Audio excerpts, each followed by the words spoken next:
The 22-seater Scholar Transport van vanished, claimed by a surge of floodwater that turned a busy stretch of highway into a deadly torrent within minutes. Further west, the Butterworth water treatment plant sits submerged, its vital pumps drowned by the very floods they were meant to manage. With the plant offline, thousands now face days without running water. Eastern Cape Government spokesperson Kuselo Ranki. The work of supporting displaced people and also rescue operations will continue this morning. In overcrowded shelters, SASA workers hand out warm meals to traumatized families, with many left with nothing but the clothes on their backs. And with more rain forecast, the question is no longer when the waters will recede, but how this battered province will begin to rebuild. Mungi Zikoko, Eyewitness News, Mthatha, in the Eastern Cape. A 39-year-old man linked to the murder of a 14-year-old girl in Durban Deep is expected to appear before the Roodepoort Magistrates Court this morning. Likhona Fose was killed almost 2 weeks ago after leaving her home to play with her friends. Her mutilated body was discovered in a veld not far from her home a day after she went missing. Thandoluhle Ngcobo reports. The teen's gruesome death has sparked anger throughout the province, and that rage has been exacerbated by a lack of arrests or leads for weeks. However, a few days after Fosse was laid to rest at the weekend, police have made some inroads on the matter. Yesterday, Gauteng police spokesperson Mavela Masondo said the police's occult unit, which specializes in hate and muti-related crimes, has been working hard to find the perpetrators. One person was taken in for questioning on Monday, the 9th of June. He was then linked to the murder and charged accordingly. Police say the investigations continue. Thandoluhle Ngcobo, Eyewitness News. Political parties have again dismissed the idea of creating smart cities with universal internet connectivity, calling it another fantasy project. They've also rejected the establishment of a new state-owned entity to control all state-owned digital infrastructure, which forms part of the broader smart city strategy involving several departments. The Portfolio Committee on Communications and Digital Technologies yesterday received a briefing on the formation of the new South African State Digital Infrastructure Company. Babalondenza reports. The creation of the new State Digital Infrastructure SOE forms part of the National Development Plan to streamline the country's many digital assets. The strategy also includes creating smart cities with universal internet access for all communities. But MK Party Chief Whip Colleen Makubele says government should rather fix state telecoms company Broadband Infraco. Because they need 1.8, but we are ready to go and spend 1.6 billion on a fantasy project like a smart city. BBI supposedly has a mandate as well to provide universal access, but it's not being prioritized. EFF MP Xolise Xilishe. How are these smart cities going to create jobs for ordinary South Africans? The department and BBI said there's a real need for the new SOE to cover areas that aren't covered by major networks. Babalondenza, Eyewitness News. And Brazil's former president Jair Bolsonaro has denied his involvement in an alleged plot to overthrow the country's current president, Lula da Silva. Speaking for the first time in court, Bolsonaro, who led the country between 2019 and 2022, says there was never a possibility of a coup even in his own government. Along with 7 co-conspirators, the 70-year-old is standing trial over the events which led up to the storming of government buildings by his supporters in 2023, a week after Lula's inauguration. The former president could face decades in prison if he's convicted. He has always denied the charges against him. Gold is trading at $3,335.84 an ounce. The rand is at 17.69 to the dollar, 23.86 to the pound, 20.20 to the euro. Brent crude oil is at $66.80 a barrel. And in the traffic in Alexandra, there's been an accident on the N3 North. It happened just before Marlborough Drive. It's causing heavy delays. Please be on the lookout there as you come out of Vincent Chabalala Road. If you're traveling towards Sandton, we've got heavy delays on the M1 North. This is between Corlett Drive and Greyston Drive. It could be because of an accident reported along Greyston Drive just after the M1 turn off. Please be on the lookout there and expect about a 15-minute hold up. The M1 South is also backed up due to the scene. A fine day in store for Gauteng. The temperatures will peak at highs between 11 and 14 degrees. The top story in EWN this hour, the Scholar minibus transport swept away by flood waters in the Eastern Cape has been found. EWN, in touch, in tune and independent. For the latest, visit ewn.co.za or download the EWN app. Walk for something greater in the 702 Walk the Talk, hosted by Freedom Park in the city of Tshwane. Get your tickets now on primemediaplus.com. You're with Clement Manyathela On 702. Let's Walk the Talk, streaming on the Prime Media Plus app, DSTV channel 856, 92.7 and 106 FM.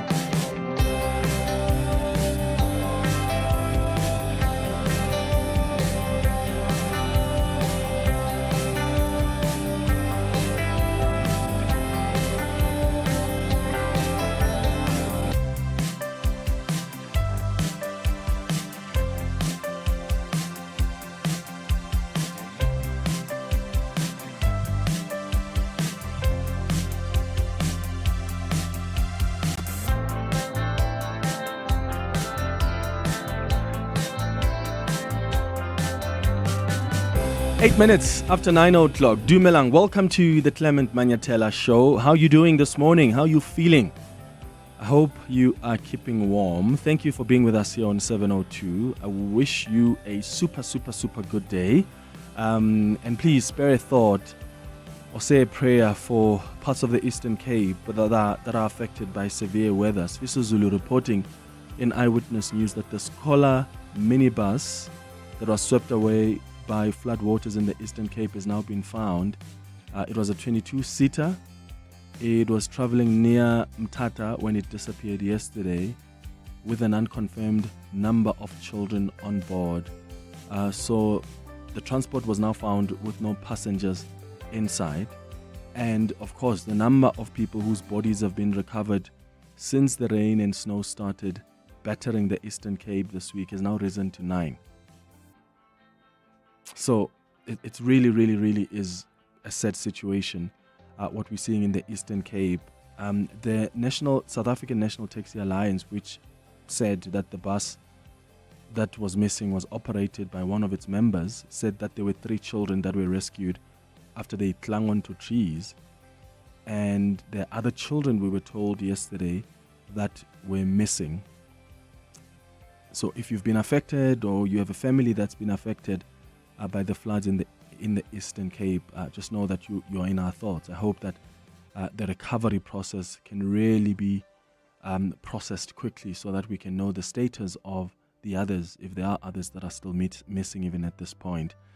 We kick off the show with the 702 open line. You can call us on 011-883-0702. If you prefer to send us a WhatsApp voice note, you can do so on 072-702-1702. President Cyril Ramaphosa has announced details of the national dialogue that he's been talking about. Remember, the president announced during his inauguration last year that he would convene a national dialogue to bring all South Africans through their various formations together for a social compact that will unite everyone, all the South Africans. So he says this is a chance, this dialogue is a chance for all South Africans from all walks of life to come together and help shape the next chapter of our democracy. What do you think about this national dialogue? And will you be participating? Because you don't also want it to be a meeting of elites, right? Communities must be involved, including the poorest of communities, far-flung areas. Because those are the people that are most affected by the challenges that this dialogue is trying to find solutions to, no? So the president says the dialogue will be a representative gathering. It's going to be bringing together government, political parties, civil society, business, labor, you name it, traditional leaders, religious leaders, cultural workers, sports organization, women, the youth, community voices, among others. And the views and the concerns and proposals that will emerge from this conversation will be brought together at a second national convention that is planned to be held in the beginning of next year. And then after that, a common vision and program of action for our country into the future will be adopted. So, give us a call, send us a WhatsApp voice note. Let me know, what do you think this dialogue will achieve? How will it help resolve, especially the triple challenges of poverty, unemployment, and inequality? Do you think it's going to help in any way to resolve the challenges the president has spoken about? Or is it going to be another talk shop? What do you think is going to be discussed in this dialogue that we don't know about? Because we're aware of the challenges. Talking about them won't be a silver bullet. And yes, the conversation is probably much needed now. But what happens after that is what I'm looking forward to. Are you hopeful that this will help us resolve our challenges as a country, help us chart the next stage of our democracy? 011-883-0702. WhatsApp's on 072-702-1702. Between 10 and 11 o'clock, we're going to do our monthly feature. We call it the Healing Hour. We do it just once a month. This is where we dedicate an hour to have a conversation among ourselves as friends, as the 702 family, and we talk about our stories of survival, our experiences as a community with no judgment. And today we're healing from family estrangement and isolation, whether as a result of conflict or toxicity or being, maybe you're not being accepted at home for your religion, for your sexuality, for your life choices, whatever it is. So you have made a choice to isolate yourself from your family or a member of your family. Maybe you're no longer at friendly terms with them anymore, or you have created some distance between you guys. You've chosen, I'm only going to go see them in December, or I'm only going to intervene and be part of the family if there's a crisis for your own peace. How are you healing from that? How have you been affected by that? Why have you taken that decision, and how are you healing from it? Have you found peace? Are you at a better place since you've isolated yourself? Or maybe you are the one that's been isolated. Maybe it's your child who is estranged from you. Maybe it's your spouse, your parents, your sibling, your cousin.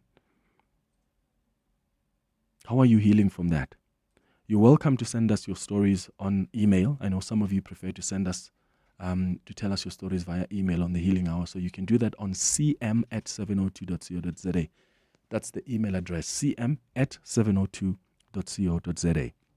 At 11 o'clock, we're going to do our Listener's Choice feature. And today, we've been asked by one of our listeners to talk about déjà vu. It's a French term meaning already seen. You know that feeling of having experienced a present situation before, even though it may actually be a new experience. It's a common phenomenon. How many of us have had that feeling that we've had the very same experience before? Maybe something that happens or something you feel, something you see, and you think, hi man, I've been here before. Either I've dreamt about exactly the same thing or I've lived this experience before. Have you ever experienced that? And we've used déjà vu often to explain this feeling, but is it real? What really is déjà vu, and how can we explain it in both a cultural and a scientific way? So that's what we're going to be talking about at 11 o'clock. It's going to be fascinating. And then at 11:30, we're going to do the sharing space. That's the show coming up over the next 3 hours.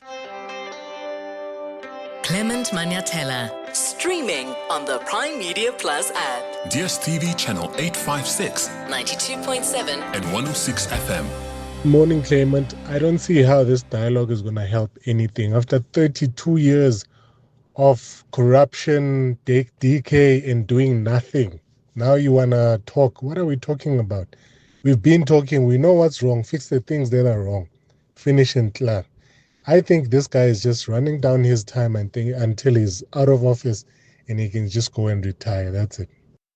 Well, I don't know. I do think that, it's important for us to talk, especially because we have entered a new dynamic in the country through this government of national unity. And this may very well be our reality for the near future. So I think there is a need for a conversation at some point.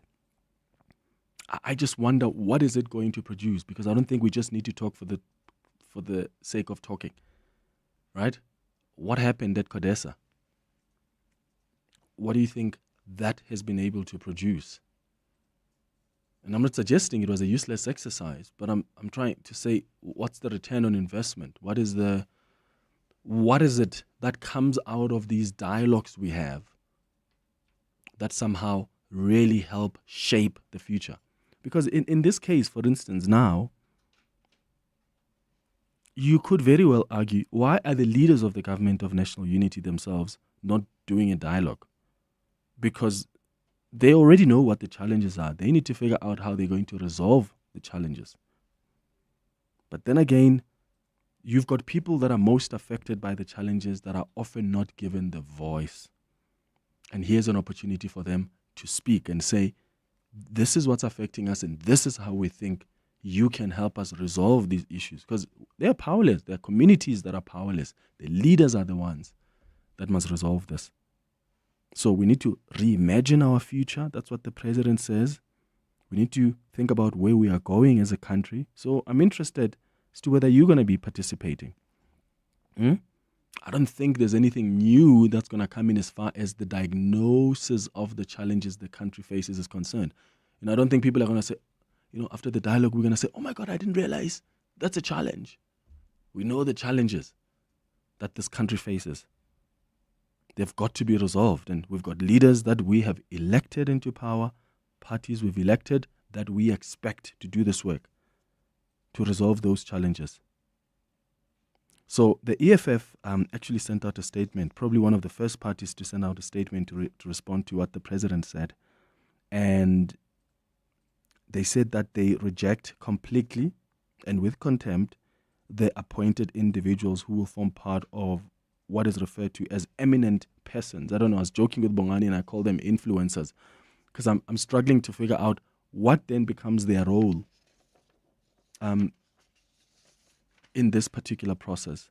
So the president says that there are leading figures in our society who are reflecting the great diversity of our nation with a proven commitment to the advancement of social cohesion and nation building. And these are the people that have been appointed to somehow spearhead this dialogue. And some of them, if you've missed it, include, I can't go through the list. I think there are 31 of them. Dr. Brigelia Baum, Robbie Brosen, Judge Edwin Cameron, who's one of my favorite people. That's the former Constitutional Court judge. You've got people like Dr. Desiree Ellis, Banyana coach and football legend. You've got people like Professor Nomboni Sogasa, who's a researcher and rural activist. People like Dr. John Kani, the award-winning actor, Siya Kolisi, Springboks captain, Mia Leroux, the Miss South Africa 2024, the Bishop Barnabas Lekhanyani from ZCC and Bishop Engenas Lekhanyani from St. Engenas Zion Christian Church. So there are a number of people, Reverend Thabo Makgoba, Professor Tinyuko Maluleka, who's the chairperson of the National Planning Commission, Dr. Barbara Masekela, poet, educator, stalwart, Lindiwe Mazibuko, remember her? The former member of parliament for the DA, Rolf Meyer, former minister and constitutional negotiator. Gcina Mhlophe is also there. She's a storyteller. She's a writer. Nompumulelo Mkhatshwa the student activist. Remember Fees Must Fall? She was one of the Fees Must Fall leaders. Khutacho Munchani, Grand Slam tennis champion. Professor Bekin Chalinchali, a unionist. There are lots of people. Dr. Imtiaz Suleiman, the founder of Gift and the Givers. So there are a number of people that the president has appointed here. Maybe they're still going to decide on what their responsibilities will be. But I think, I want to understand that, because I don't think the expectation is that they're the ones that must have some answers. So they're the ones that must somehow lead the conversations. I think they're probably going to be more of ambassadors of this national dialogue. But the EFF rejecting this list of quote-unquote eminent persons, but the EFF also saying that it's going to make sure that it participates in all the aspects of this national dialogue in each and every government program, because it's up to the people of South Africa to ensure that this process is not utilized as a campaign tool for the African National Congress. Because remember, the elections are coming up in a couple of months, the local government elections. So the EFF is also calling on you as members of the public to participate in this program, so that it doesn't become somehow an ANC kind of a program. So what are your thoughts about the people that are included here, eminent persons? I saw Tsidi Madia was reporting this morning in Eyewitness News that there are some foundations that have been pushing for this that have somehow been left out. I mean, remember the Thabo Mbeki Foundation, the former president has spoken a lot about the need for a dialogue. The Nelson Mandela Foundation, the Ahmad Kathrada foundations as well, they are not on that list. It doesn't mean they are not allowed or, they are barred from participating. But I suppose you would have thought that they become also part of these organizations that are going to be part of and spearhead this national dialogue. So, your thoughts on 011-883-0702. Koketso, you are in the East Rand. What are your thoughts? Hi. Morning, Clement. I just wanted to say that, we had the CODESA dialogues, and even till today, we're still questioning what was agreed in terms of what was the final legal document that these people signed. Oh, Koketso, we're losing you. Looking in for dialogue. Sorry, and just for repeat discussion. Just repeat that, Koketso. We lost you there for a bit, yeah? Oh, yes, hi, Clement. I was saying I'm all for the dialogue and for talking and for discussion, but I think I'm more interested to see what legal document comes out, out of this. Is it some sort of a treaty or some sort of a legal document that states certain things? Because I think that will actually give us what these people are thinking. And also, it's just similar to like with CODESA, how various people felt left out of that dialogue. So if they're almost going to go with the elite people and the people who are the elites of society, and then they leave out the ordinary person out of this dialogue, it will also almost like result in problems like what we are currently experiencing now in South Africa, where the elites took a decision in the early 90s, and then now we are here, do you understand, because of decisions that were taken in the CODESA talks. So if they leave out the ordinary person, it can be problematic for us in the future. That's also my interest, Koketso. What happens after, and whatever document that's going to be drafted with all the proposals and the resolutions, what sort of standing does it have? Because it's all good and well to talk, but what are we doing about what's going to be proposed? But Koketso, in terms of, in as far as diagnosing the problem is concerned, do you think we still need to talk about that? Because we pretty much know what the challenges are, don't we? Clement, we've diagnosed our problems. In South Africa, we know what our problems are. But you see where we always fall short is coming up with the solutions. So, for instance, we know that violent crime is out of control, particularly rapes and murders, right? So we now know that the parliamentarians, who are the people who are in essence the legislators of this country, must actually change the law to make it firmer so that people feel safe in their communities. But they're not doing it. So the problem is that we talk and talk and talk, but when it actually comes to the actual outcome and the substance and seeing something tangible arising from this thing, nothing ever comes of it. And this is the problem that we're facing in South Africa now. Yeah, if the majority of people say whoever rapes a child, there must be a return of the death sentence, for instance. Like, do you think that then this dialogue, the proposals then will go to Parliament and we want to change the legislation? Again, your point about the legal standing, because there could very well be all kinds of proposals, but is there going to be political will to go with them? And what's the point of bringing South Africans to come talk if you're not going to take what they say and implement it? Exactly, Clement. That's the thing. If you're not going to, for instance, right now, we currently know that some of the things that people are calling for need constitutional amendments. Yes. So if they're not going to be willing to amend the constitution, what is the point? Do you understand my point? So people are just basically going around in circles. And I sometimes feel this is what our politicians enjoy, where they're more performative. They want to be seen to be doing something. But when it actually comes to the meat of the bone, like, what are you actually doing? How are you actually changing this thing? This is where they fall short time and time again. Yeah, Koketso in the Eastern. Thanks for your call. Let's hear from Nwako in Polokwane. Nwako, Thobela. Thobela, khoshiya ka le kae? Re gona le kae? Ro. Go ahead. I have a problem with our president, man. Let's first clarify, what is this going to serve? What purpose is this public dialogue going to serve? Because we had the public consultation on Section 25, which was subsequently sabotaged by the very ANC, led by Yena Matamen. So what is he aiming to achieve? Well, I honestly do not understand, and it's going to be a huge waste of money here. Yeah, he says we need to reimagine the future because we're stepping into the next chapter of our democracy.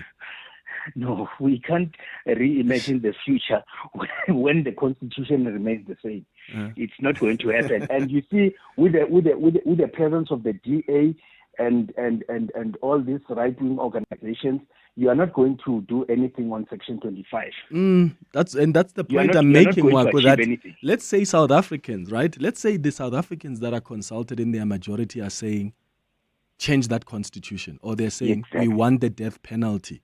That process must still be managed by the politicians themselves. So it goes to parliament, and then they don't change the constitution to allow for a death penalty or for land expropriation, whatever the case is. And then what was the point? So if you're going to call a national dialogue, be brave enough already to make a commitment that whatever the majority of people are proposing, we're making a commitment to implement it. And I doubt that's going to be the case.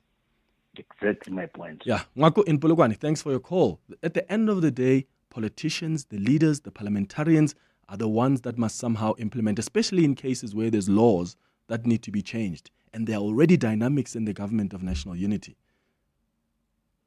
So where are we going with the dialogue?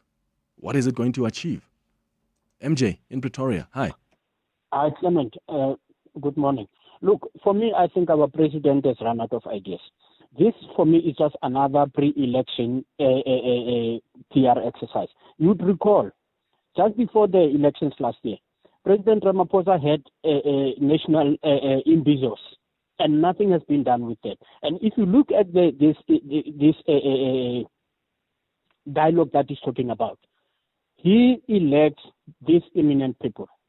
But these eminent people, they are not politicians. So what is it that these people will recommend that the politicians will take serious if they are not included? The only active politician is the one who's going to head this, the Deputy President, Paul Mashatile. So these politicians will not take this thing serious. And Clement, what saddens me is this Khutato Monsane, for an example.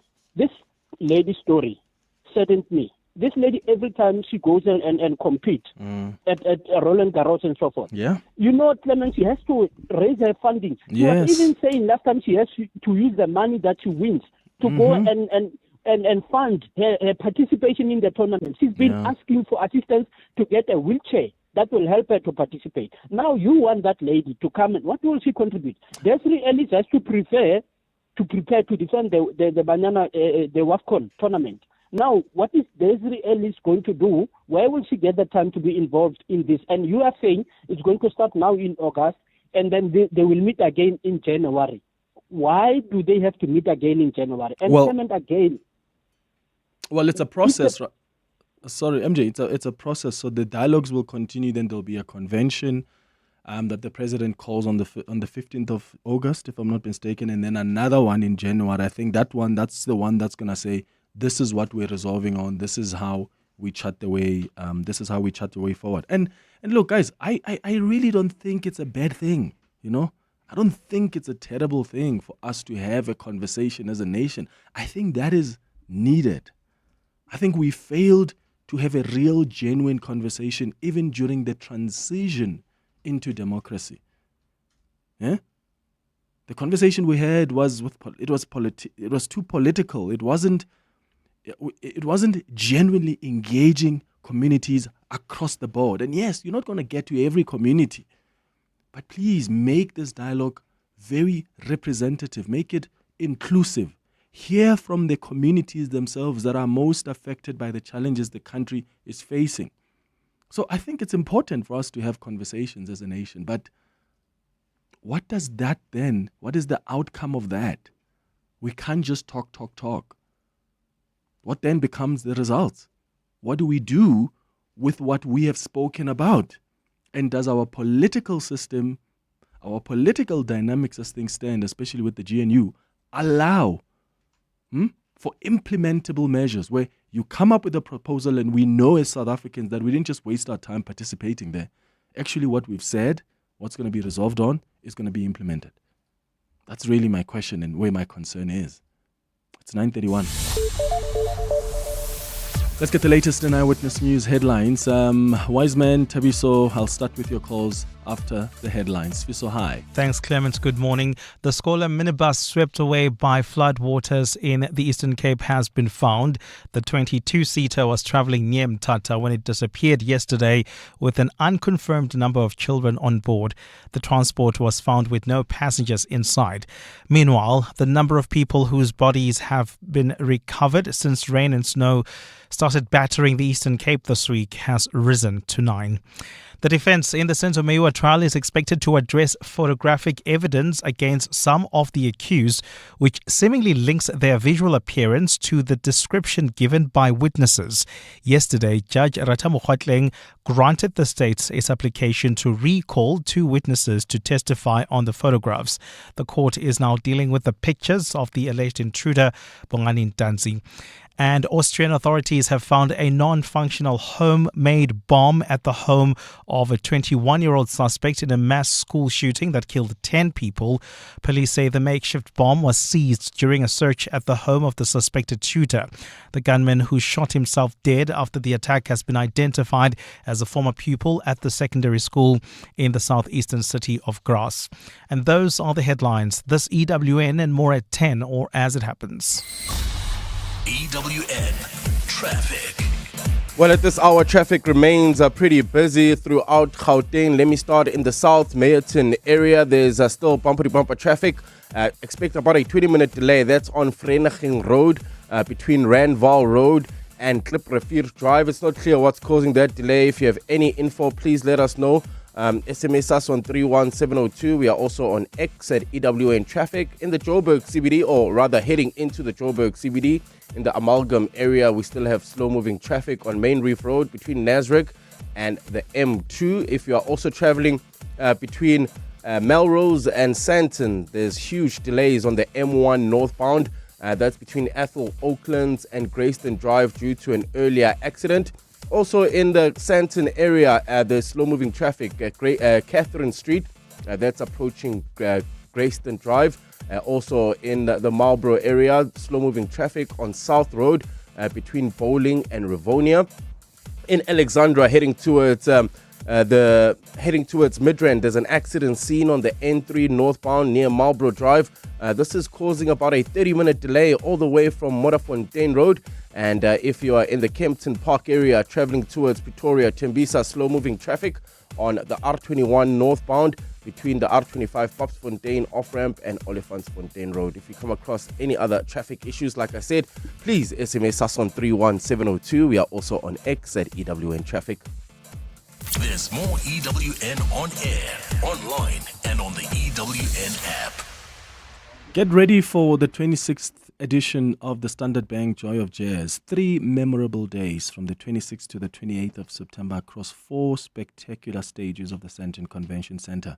Join over 50 incredible world-renowned stars like Esperanza Spalding, The Baylor Project, Andile Yenana, Meshel, Dangioselo, Trezo, Jose James, Mo Sangare, Jasmine Horn, Gabi Mutuba, Benjamin Jafta, Nomfundo Kaluva, Mondli Ngobo, Lakishia, Benjamin, Alune Wade, and others on a musical journey deep into the heart and art of jazz. Take me there.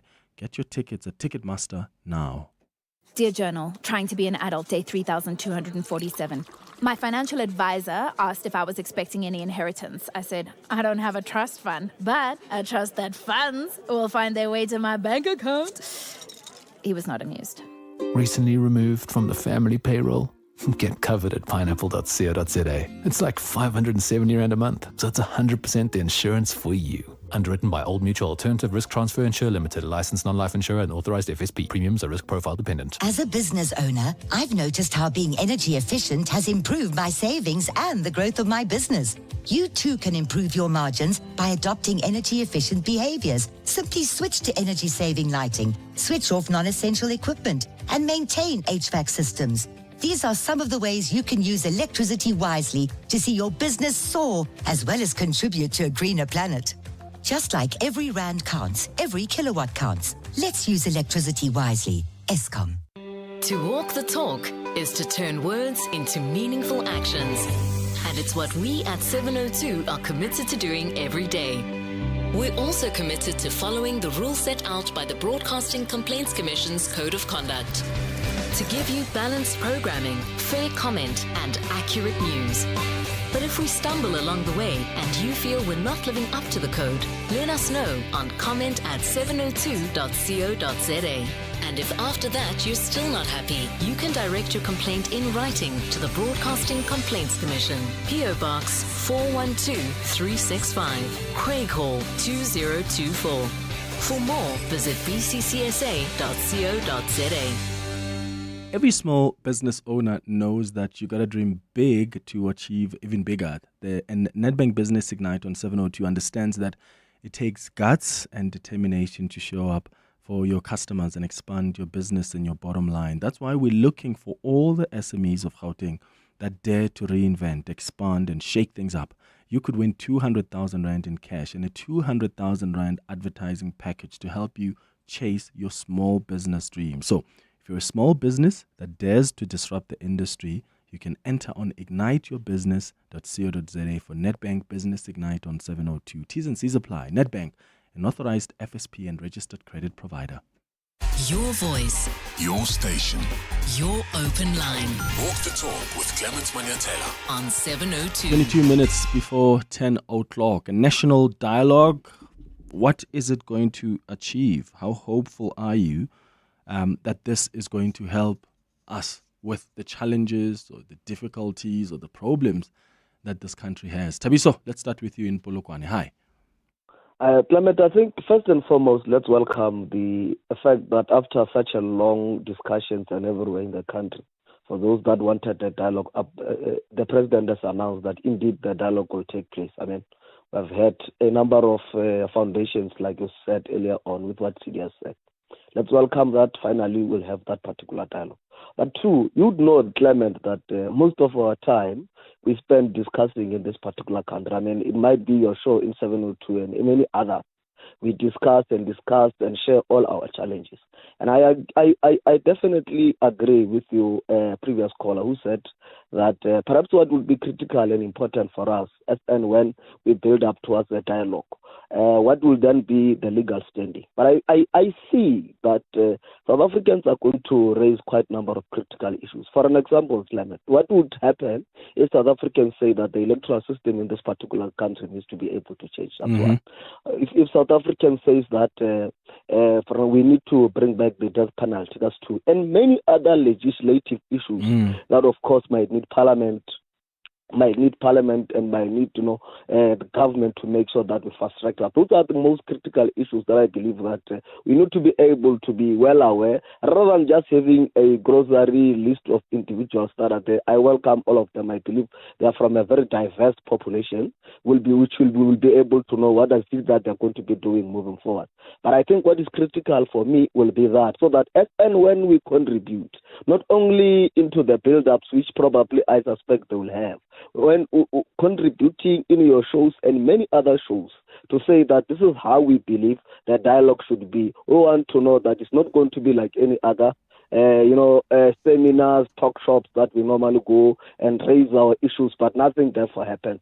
And therefore, it's critical for us to be say, what will then be if South Africans resolve all those critical issues that I believe that were faced in this particular country. And that will be easier for everyone to participate, knowing quite very well that his views and points will be taken. What do you think, Tabiso? Genuinely, honestly, what do you think? Do you think, I mean, the examples that I've used, you've just used some now. If South Africans are saying, for instance, electoral change. I mean, yesterday I was just reminding listeners about how many times we have had report after report saying we need and the change of our electoral system. The Zale Yes. Slabet report, Khalema Motlante's report, the former Chief Justice Raymond Zondo State Capture Commission's report. There have been recommendations after recommendations, but politicians don't want that because that's very constituency-based accountability. So if these South Africans who are going to waste their time participating in the dialogue are saying, change electoral system, change the constitution to allow for death penalty for people who rape children, for instance, and I'm just using these examples, is there political will? Is there a commitment that this government is making that when you have made those proposals in your majority, we're not going to have any choice but to go ahead with them? Because then what's the point? No, I agree with you. I agree with you, Clement, because definitely we need to have an idea as to whatever that is going to be discussed. And the electoral system, in fact, as you have said, in terms of all the various reports, it's in the heart of every South African. But unfortunately, the electoral system that currently have, where only political organizations in parliament takes decisions, do you think that they are interested in the change of electoral No, they don't want that. They don't want that, because then therefore you are removing the little power that they think they have, and the power belongs to the people. But I think what is key is to be able that whoever imminent or whoever in government should be able to answer those critical questions to say, if South African says this, are you going to implement that? And therefore all of us can then say, let's participate in this particular dialogue. It's an important thing is the third Codesa, of course, is the important thing that would lead to a better South Africans that everyone will be proud of. Tabiso in Polokwane, thank you so much. Guys, do you know that part of the statement of intent, so before this government of nationality was formed, remember that statement of intent that the ANC and the DA really agreed on, and then they sent it to other parties? That statement of intent said there must be an agreed policy agenda. Do you realize that we still don't have that? Huh? Where's the national dialogue among the leaders of, or even the political parties that are represented in the GNU? They don't have an agreed policy agenda. And that's my worry is, yes, we're going to talk as South Africans. At the end of the day, the ball goes back into the court of the GNU. Already they disagree. They don't see eye to eye on a number of issues. So what makes us believe that they're going to be able to agree on whatever would have been proposed by this dialogue and implemented? Wiseman, you're in the East End. Hi. Hi, Clement. How are you? Sure. Go ahead, brother. Hi, Clement. I'm just wondering how is this going to help us, this dialogue? Because I think, Clement, everyone here in South Africa know what is the basic issue that we all facing. The issue of unemployment, and then sitting with the illegal migrants here in South Africa that are working, that are not even paying VAT. Then we're having VAT that is being proposed to go up every year. What else if you could just deal with the illegal immigrant and then put South African people on work, and then you have those people paying VAT, we don't have issues going forward. The biggest issue that we have here in South Africa that we should be looking into, maybe even that task team maybe was supposed to be a task team that will be dealing with the illegal immigrant, trying to assist maybe where it could assist getting out of this illegal migrant here in South Africa, getting young people the jobs so that they can pay VAT, and then we have our country happy.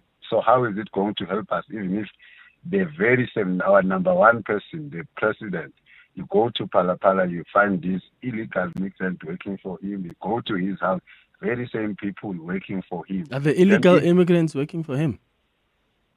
The Palapala people that stole the money were illegal because but they don't work for him. They went to steal from him. Sorry? They went to steal from him. They don't work for him. Those who are working for him, they were working hand in hand with those ones that went to steal for him. So you remember that? Are you saying the people who worked for the president were illegal immigrants, or are you saying the people who stole from him were illegal immigrants? The people who stole for him were illegal immigrants. All right, thanks for clarifying that. So they were not working for him. It's the people who stole from him. It's 14 minutes before 10 o'clock. Let's listen to some WhatsApp voice notes. Good morning, Clement. Good morning, Clement, and the listeners of 702. Clement, the dialogue. Clement, these people have been talking. They've been talking since the dawn of democracy. Even until now, they're still talking. But they lack an action plan. There's an action plan that's lacking there. You know, if they were to come forward and to say that, listen, this is the plan that we've drawn, this is the execution process of how we're going to execute it, and this is the time frame in which we aim to achieve it, and these are the people that are responsible for implementing this plan. It starts June, and we aim to achieve or to see the results in 3 years. Clement, that would be something, that would be progress. That would be progress. But just talking, we've been talking, Clement. They've been talking since the dawn of democracy. They've been talking. I've lost faith. It's just another dialogue, Clement, as you say. Good morning, Clement. Why can't we have a national referendum where the people have their say on paper instead of these dialogues, which is not going to make any difference? Thank you. Cyril Center. Morning, Clement. I think it's just a political gimmick by the ANC. If after all the brilliant work that our media does, fearless reporting, they still want to do a dialogue, it's a joke. Thank you. This is Evelyn from Santon. Hi, Clement. This national dialogue won't fix anything. I mean, 30 odd years later, we haven't progressed. The blame game is in full swing. They're going to be recycling the same old. There's Lynn Brown making a comeback. She was damned in the Zondo report. You're looking at some of them. What is Malusi Gigaba doing there? You know, it boggles the mind. It's absolute rubbish. Just appoint people that are fit for purpose, so we can get the country back on its feet and working again. I cannot believe that we go through this rubbish and people fall for it all the time. It's preposterous, actually. This is Jeremy. 702 Afternoons with Relebohile Mabota, 1 to 3 p.m. Are you finding that South Africans are starting to trust these things where you're going to a third-party site to put in your banking details or to put in your card details? Is the trust growing, considering that there's so many scammers out there and it is risky if you're not paying attention to certain details? We've seen an increase of about 45% of people actually using virtual cards, which we know provides enhanced security. We're certainly seeing the trust build, but then there's also a responsibility on our side to ensure that we have tools and we have solutions in place that prevent the fraudsters. Country head at Visa South Africa, Lineshri Mudli. 702 Afternoons with Relebohile Maboja. Let's walk the talk. A bowl of cereal, a glass of orange juice, some flavored yogurt for breakfast. Ultra-processed products such as these may be high in sugar, salt, or saturated fat. Having too much of these products could lead to diabetes, hypertension, and heart disease. Our health is in danger. We have the right to know what's in our food. Demand front-of-package warning labels now. Sign the petition on heala.org. HEALA.org. Living wealthier starts with expanding your income so you have more to invest. At Standard Bank Private, you can enjoy UCount rewards, the cheapest Forex rates from Shift, and exclusive benefits and discounts on banking solutions and travel. So, come live wealthier with Africa's best private bank. Apply online at standardbank.co.za. Standard Bank is an authorized FSP and registered credit provider. T's and C's apply. Some walks are just for exercise, others for leisure. But this walk is for something greater. It's team building. This July, you won't just take a step, you'll take a stand. You'll walk through history. You'll walk with it. On Sunday, 27 July, the 702 Walk the Talk, hosted by Freedom Park in the city of Tshwane, returns. It's a route that winds through the heart and soul of our capital city. From the sacred grounds of Freedom Park to the powerful steps of the Union buildings.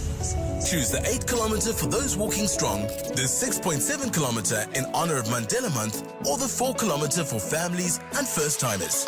Entries are 360 Rand for adults, 200 Rand for children under 12. Enter now on primemediaplus.com. 702 Walk the Talk, hosted by Freedom Park in the city of Tshwane, is where footsteps become footprints.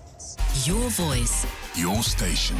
your open line Walk the Talk with Clement Manyathela. on 702. 9 minutes before 10 o'clock. Back to your calls. Musibiadi, you're in Rodiport. Good morning. Morning. It's Ada. Yes. Madam, Tobe. now I think give us from the word go. Mm. To me this time I've been hagging a crown you to be a president. I believe this dialogue thing. I would ring. And I agree with the previous caller Arishwa, and we need that in writing. She was the first to support you because of Madam no man is an island. One talker can talk. And then give us I say given our burning issues. I did take it. Now the country is in a mess. Now why years? And again, hi Jiraso, we need a president in a receptive ear. What's the point to talk someone who and once really accumulate all these burning issues, Sarona.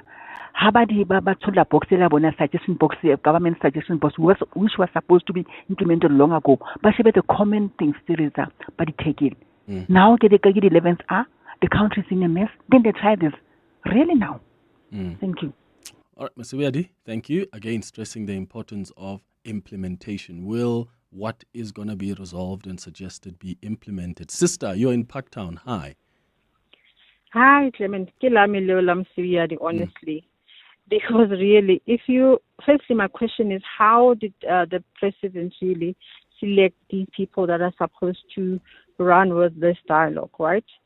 And secondly, in communities, there are community leaders who have really tackled community issues. If you look at the community in Eldorado Park, the president, I think, was there when Eusebius, the late Eusebius, went there with them. They spoke, they made promises. You go back and ask them if there's anything that has changed since then. Nothing has changed. So I don't think it's really necessary that the president is going to say, I put these people will engage with the communities. Get the communities to speak for themselves. And secondly, you must have a legal entity that would guide the communities as to what would not be able to change. Because if in the later stage you don't implement what we have asked, we are going to say, what's the point? Because some of us are very angry with the crime that's happening. And all I'm going to say is that there must be death penalty. Realistically speaking, I know the constitutionalist country will not allow that. But how do you say to an emotionally traumatized person and say to them, no, it can't be, after you've asked them, tell me what are your issues. Right? And especially Ramaphosa is just grabbing his straws, going all over the place and not knowing what he needs to do. We must let the people that knows these communities deal with the work, not him. I don't think he has it right this time, honestly. Well, the communities are going to participate, to be fair on the president. That's why it's religious, sector, political, like politicians will participate. Like there's going to be an interministerial committee, by the way, that the president is going to appoint. That's going to be established under the chairpersonship of the deputy president to coordinate government's contribution to this national dialogue. But there are many other stakeholders that are going to participate. But I think government needs to be honest also with South Africans and say, we want you to talk, but there are certain things that you may suggest to us that are not going to work. It's like what Glenys Brettenberg said the other day on Monday when we spoke to her. She said that constitutional review, those suggestions that have been made on what to change about the constitution, there are some definitely nots, there are some maybes, and there are some that are definitely yeses. We can look into that. And maybe government needs to be honest with South Africans and say there are just some things that you guys are going to probably suggest to us that are just not going to work, including 1, 2, 3, 4, 5. Or they must just take the risk of just talk. Tell us whatever you want, whatever you think is going to be appropriate, and then we will take it and run with it because it would have been the majority of people who made that suggestion. Tsepo in Pretoria, good morning. Hi, Clement. Sure. Clement, the problem with SA is not talk. It's not anything else. It's a political will. You can talk. We're talking every day on radio. We are talking non-stop. I can tell you ANC knows what to do, or the ruling government knows how to fix this. But the issue is they are unable to have decisive actions because so many things that are blocking. A lot of what is blocking would be the likes of COSATU, because COSATU allows anarchy to take place. In other words, government is unable to fire incompetent public officials, corrupt public officials. It's a long story to fire those people. And these are the people who must make our country work. But unfortunately, ANC can't fire any of those, so we're stuck with them. Mm-hmm. Number two, if you look at Joburg anarchy is prevailing there every day. You look at people doing as they please. There are squatter camps on the pavements where public needs to walk. There's people selling everything. They're selling same thing the entire street from Brie to I don't know where. They can't make a decision. People take the buildings there. They do as they please. The reason why they can't act is because they're begging for votes. So the votes first, the well-being of the city later.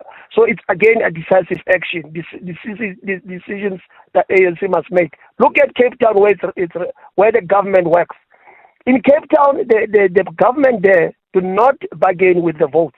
They bargain with their effort. In other words, their effort to run the government. In Cape Town is the only city where you'll find taxi drivers abiding by the rules of the road, and that's in the entire country. Only in Cape Town you won't find a taxi driver driving on an oncoming traffic or keeping the yellow lane when everybody is on the correct lane. You don't see buildings in Cape Town, the CBD, full of dishes. You know, the DSTV dishes as if they are flowers.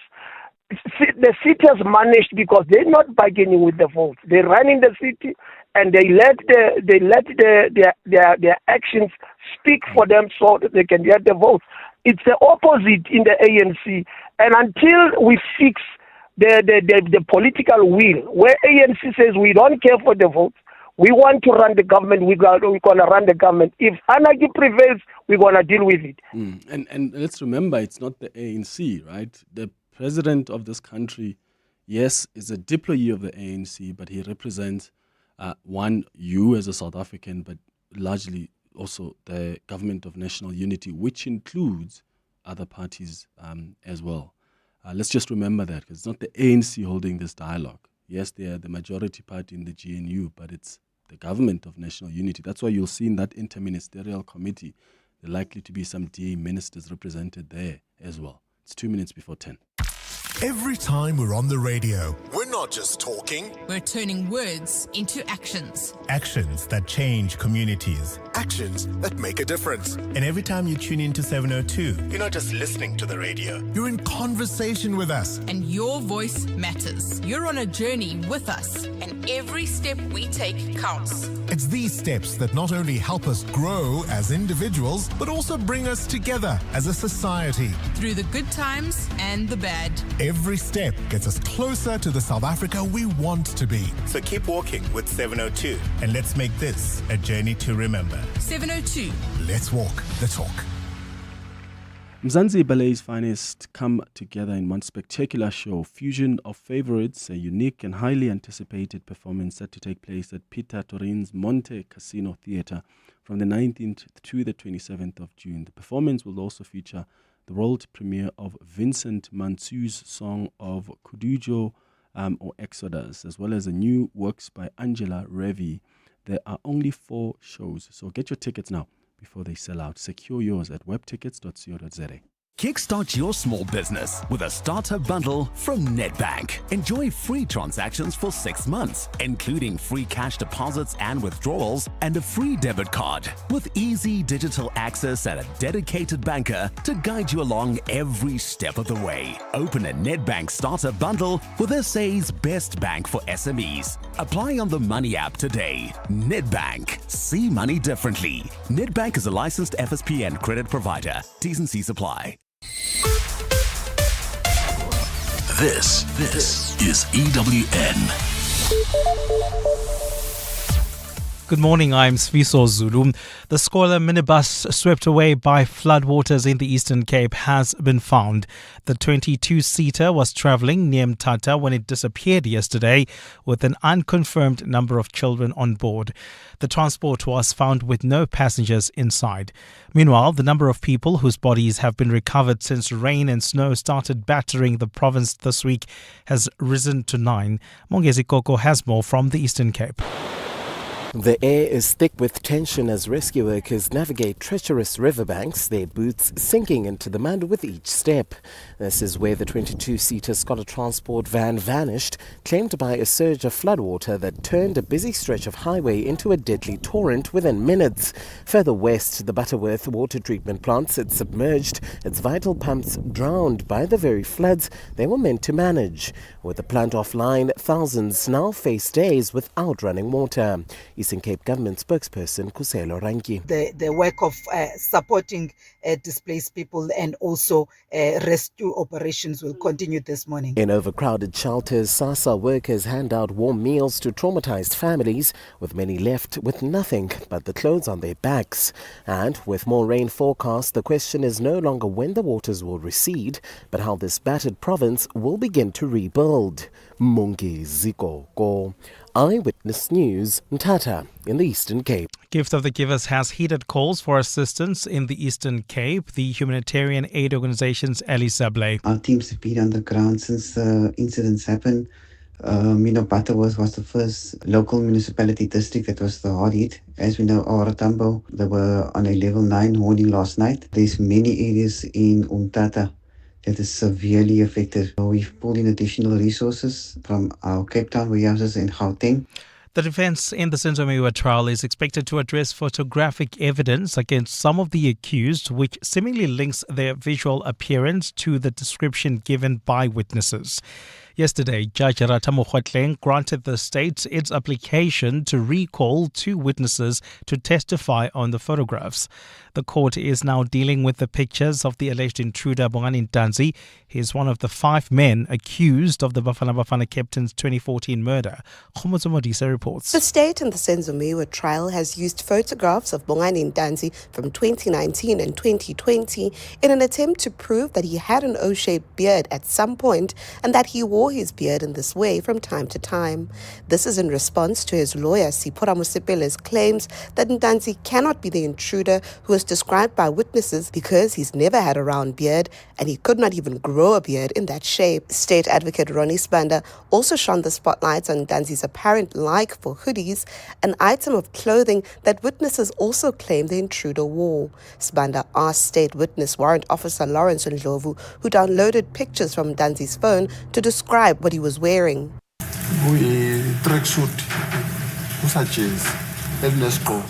it's a tracksuit, more of a jersey that has a hat on it. The defense will cross-examine Ndlovu this morning. Khomozo Modise, Eyewitness News at the Pretoria High Court. President Cyril Ramaphosa says the country's national dialogue will not be a one-time event. Last night, Ramaphosa announced that a national conversation will be taking place on the 15th of August, with a second meeting scheduled for early next year. The president's announcement speaks to widely shared concerns about the state of the country and its future. He says this will be a people-led reflection on challenges facing South Africa. Rather, it will be a participatory process that unfolds in phases, from local consultations and sectoral engagements to provincial and national gatherings.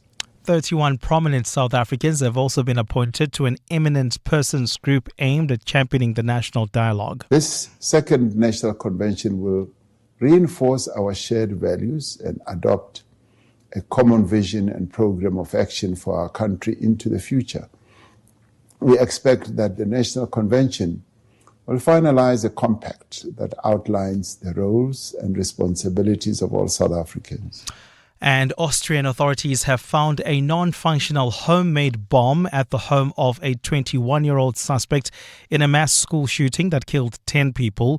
Police say the makeshift bomb was seized during a search at the home of the suspected shooter. The gunman, who shot himself dead after the attack, has been identified as a former pupil at the secondary school in the southeastern city of Graz. The motive for his attack is not known. Gold is trading at $3,335.84 an ounce. The rand is at 17.69 to the dollar, 23.86 to the pound, 20.20 to the euro. Brent crude oil is at $66.80 a barrel. In Meyerton, the R59 remains closed off to traffic in both directions. This is due to protests between Randval Road and Heidelberg Road. As a result, traffic also heavily backed up on the Vereeniging Road between Randval and Kliprivier Drive.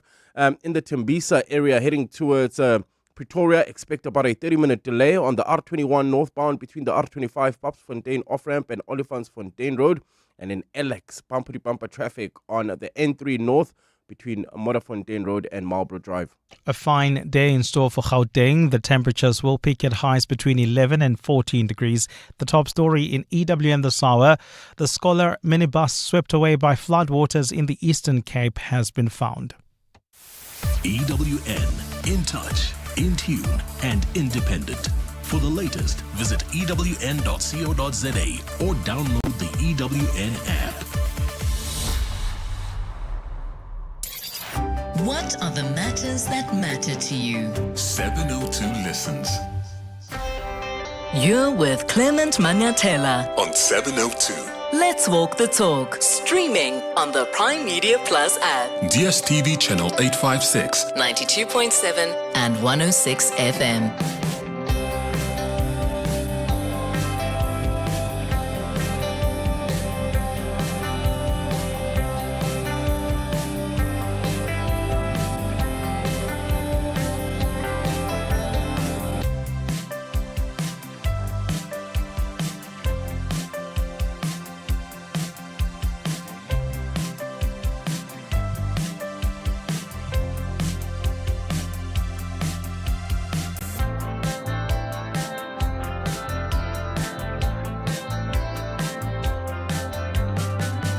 Eight minutes after 10 o'clock, Dumelang.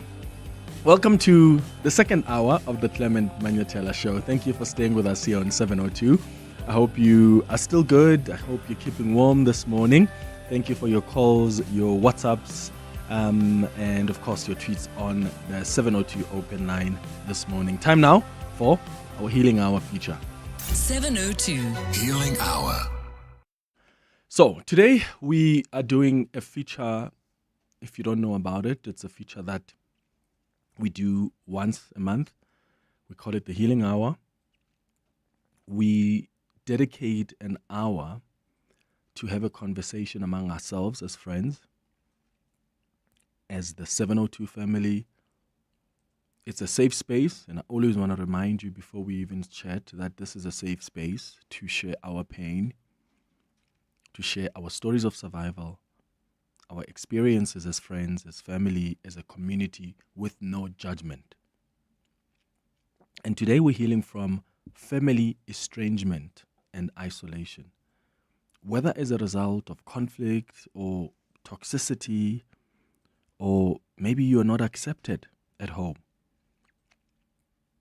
for your religion or for your sexuality or whatever it is.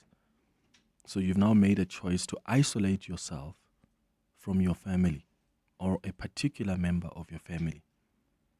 Maybe you're no longer at friendly terms with them. You've created some distance between you guys. Why have you taken that decision, and how are you healing from it? Have you found peace? Are you at a better place since you isolated yourself? Are you perhaps the one that's been isolated? Maybe it's your child who is estranged from you. Maybe it's your spouse, your parents, your siblings, your cousin.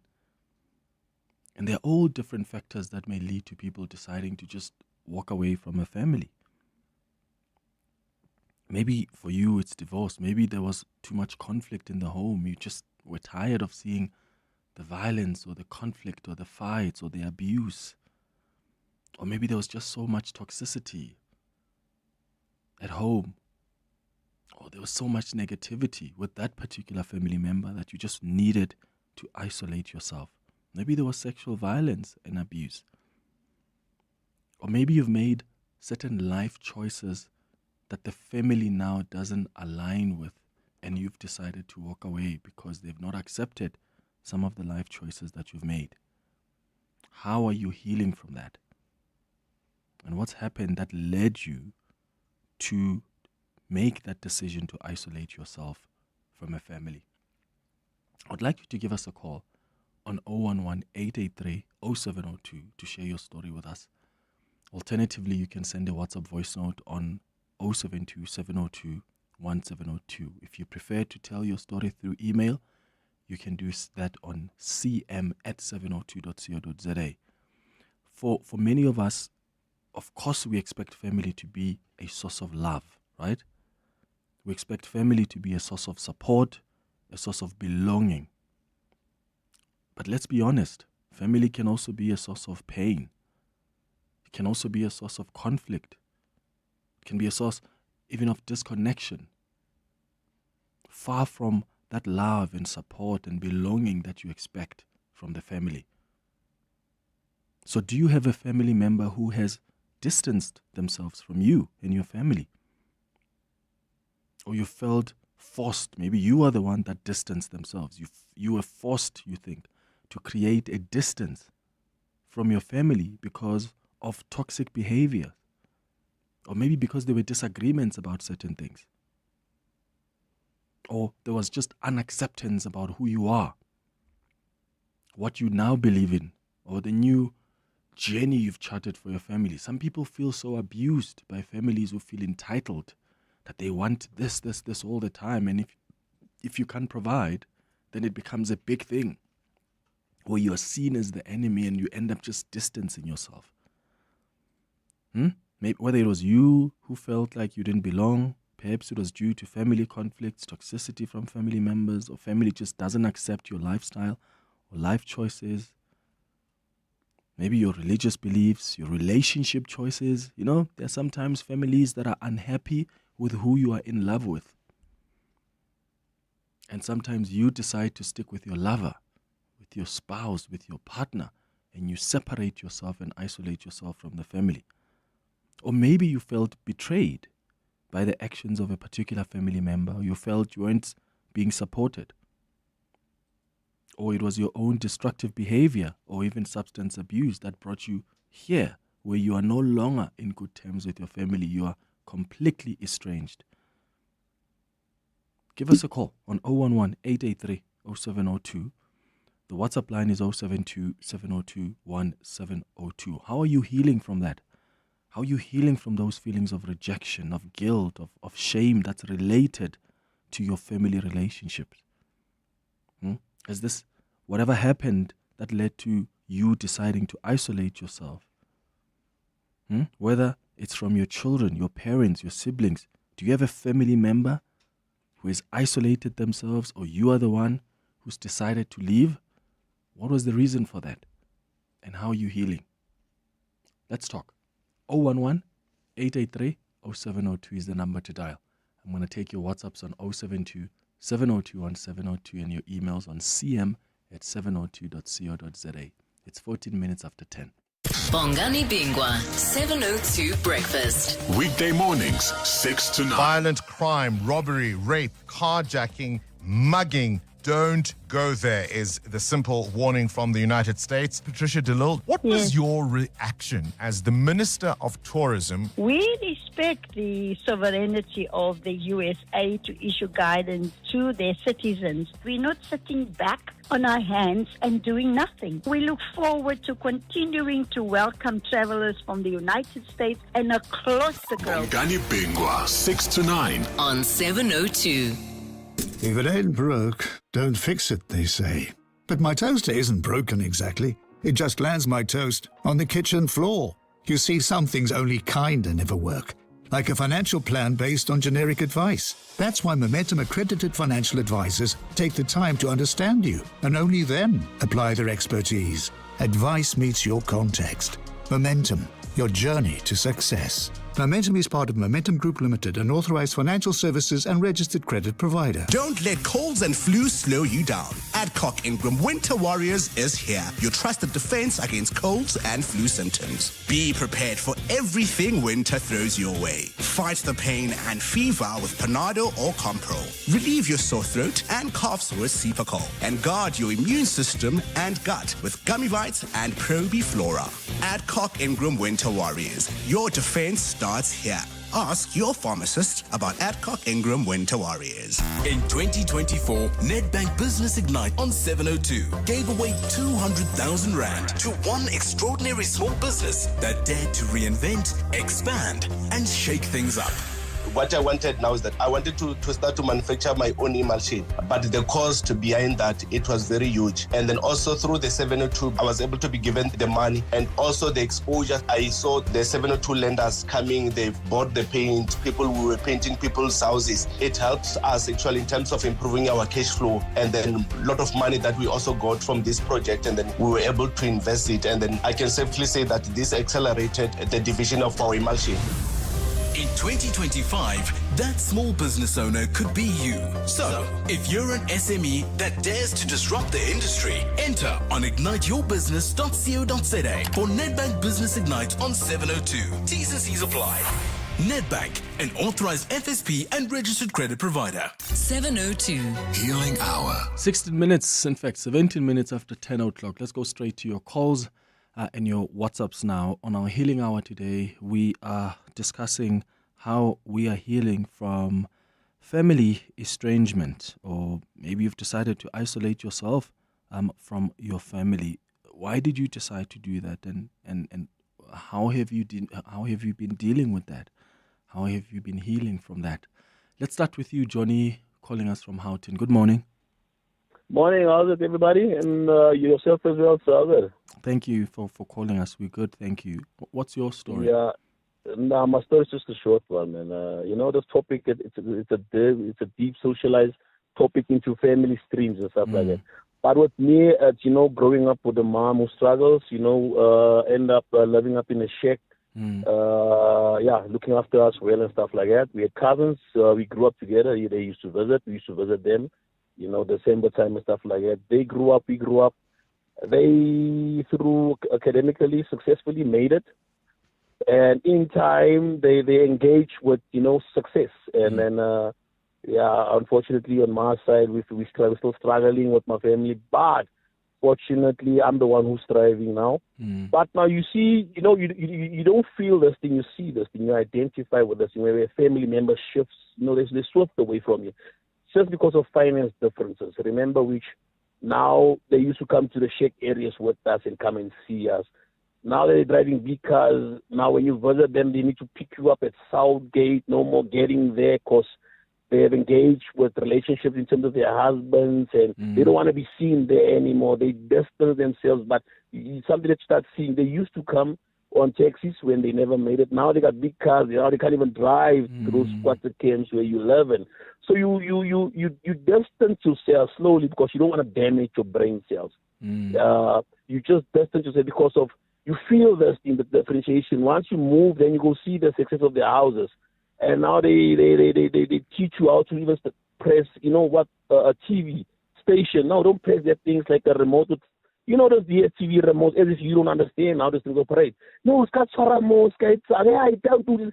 You can't even open up a fridge for cold water. They need to peri-pat you and serve you. But in that sense, you distance yourself. What do you do? Psychologically, just say, as my cousin, I looked up to you, and then let me just shift away, and then you do your success, And ironically, in life, things change, And they tell you also, don't treat my man as your friend. When the husband calls you for a drink, come and drink my Suarez, you would put it.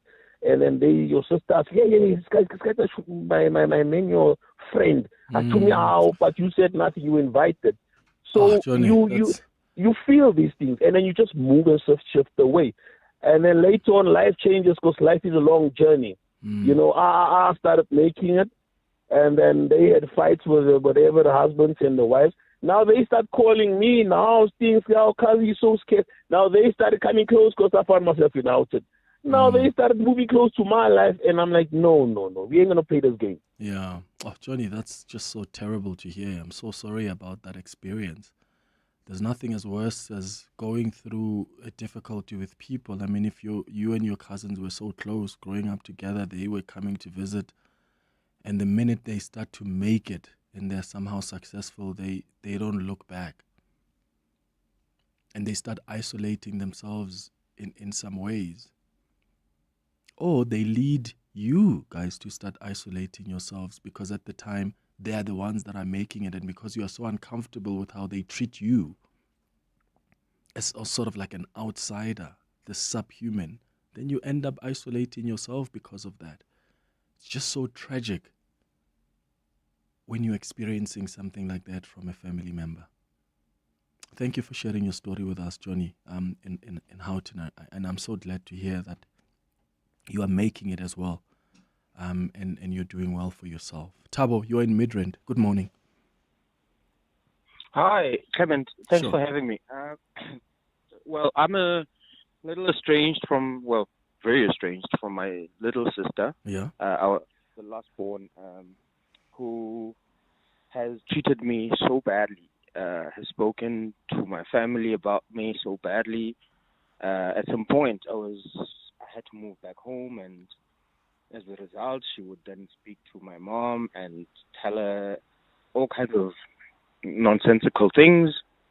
And all of this happened after I lost a lot of things after COVID. And plowing my way out of the hole, I got the worst treatment I could possibly get from a sister. She's doing well, and as a result, I have told her numerous times how to get to where she is, and encouraged her and all of the above. But when chips fell for me, she was a different person altogether. But things are shaping up, but I don't know if it is possible to forgive somebody who has shown. Were you guys close, Thabo? Yes, I have hosted, I think, 2 of her biggest birthdays. I used to live in a Gulf estate, and we had a good life. And when the chips fell and I lost everything, she has absolutely no respect for me, or I don't know. There's just so much to say, but I don't think this is probably going to be, one needs counseling for this. I think, because where are the obviously parents? You love your family members. And what do you guys still have both your parents, and what are they saying? Yes, Have they tried to intervene? No, they don't. They don't intervene. I actually once asked my mother, do not speak about me when you speak to your daughters. So, because I could tell that I'm being spoken about Kalinyato, if you know what I mean, you know? Sure, Thabo. But nonetheless, this was the case with actually not just family. It was even friends and the rest of it. People don't remember the good times. Thabo, that's not cool, man. I really hope that things can come together and there can be some kind of resolution. Family is of course important, but also sometimes if family is not treating you well, or family doesn't feel like love and belonging and support that it's supposed to feel like, then you've got to prioritize yourself, and you've got to take decisions that put you at peace. As sad as it will always be to hear of stories of people who decide to walk away, sometimes that becomes quite important for your own peace. Tibos, thank you so much for sharing your story with us. Truly appreciate it. He's calling from Midrand. Lerato, you are in Johannes. Let's start with Connie first. In fact, Connie in Sandton. Connie, hi. Hi, Clement. How are you? I'm all right, Connie. Go ahead. What's your story? Great show, by the way. Thank you. I just want to share my story. For me, it's been an emotional roller coaster for the past 6 years. So my sister passed away in 2019, right? She left. She was my last sister remaining. So we are 4 girls. I'm the last born. So I was just only with her. And then she passed away, leaving me with her kids. And her kids were so grown to a point of being able to take care of things like, things from work, money that I have, and everything. Oh, Connie, we're losing you there. Sorry, Connie. Can I ask you to just start it? We lost you after you said your sister died in 2019 and left you with the children. And then what happened? Okay. So after she passed away in 2019, we buried her, and we were all, as I told, consumed by grief, right? Me, her kids, and my mom, which is her mom as well. And there were so many external forces that were influencing the kids because the mother had been working for a certain company for like 18 years. So there was good money that was coming to the kids, right? Yeah. And I'm working, so I'm financially independent. My mom is a pensioner, she's comfortable.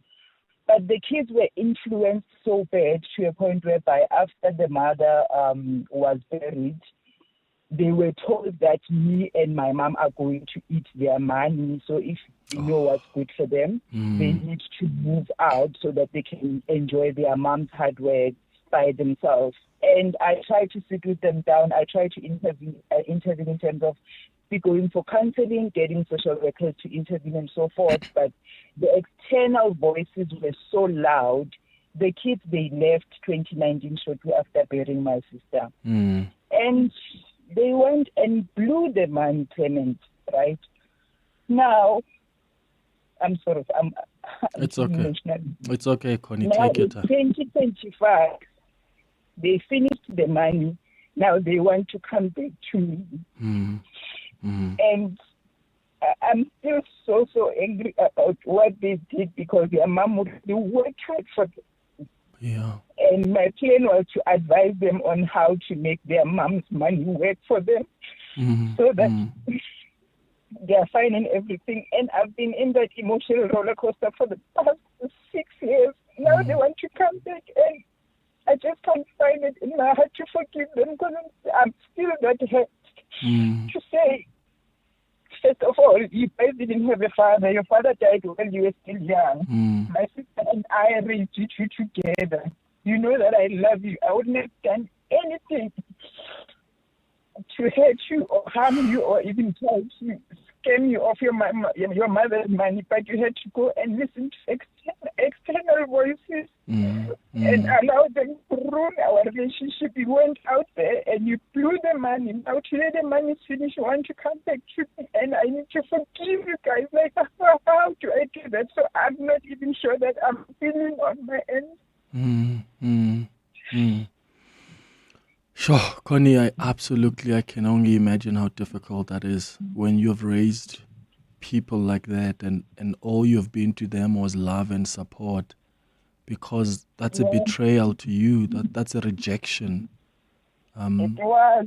And for the fact that all my other sisters passed away, they were literally the only family that I was looking at to say, okay, my mom is 80, so anytime God might come and find her. So they are literally the only family that I have. And for them to have allowed external forces to come and divide us like that, I just didn't understand. And they were grown. They were grown. Like, the other one was almost 30, the other one was in her early 20s, and then the last born was around 15 or so. So the last born, to a certain extent, I understood that, okay, fine, he was influenced by the two sisters who were in their 20s. And so I find it more easier to forgive him. But the grown sisters, they really hurt me so bad. That's why I'm saying, I don't know if I'm healing. It's been an emotional roller coaster because for years I've been asking myself, Why did you allow something like that to happen? So it really breaks my heart. So actually, thank you for the process and allowing some of us to open up, because I'm struggling to heal from this. It's 6 years, but it seems like it happened yesterday. And have they taken accountability, Connie? Do they realize that they messed up, they made a mistake? What are they saying now? Do they just want to come back, or are they taking accountability and realizing that they did something wrong here? Yeah, one of them, so the middle child did reach out to me. She said she wanted to talk, and then she came through. We spoke. She just said, they call me Nani, so Kimangwani. Yeah. She just said, Nani, look, I'm sorry.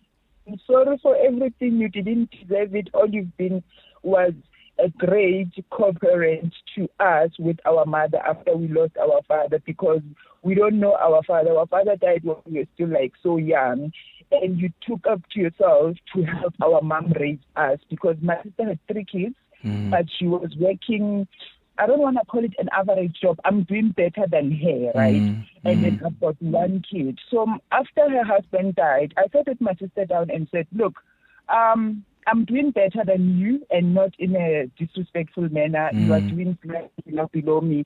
So how about we package the kids? So we are a parent of 4 kids. My kid, your kid, all of us, we raise them together. Do you know what I mean? So from childhood, we've been raising 4 kids. When she does something, she knows that she has to do for 4 kids. When I do something, I have to do for 4 kids. So we did the whole parenting together. They never lacked nothing.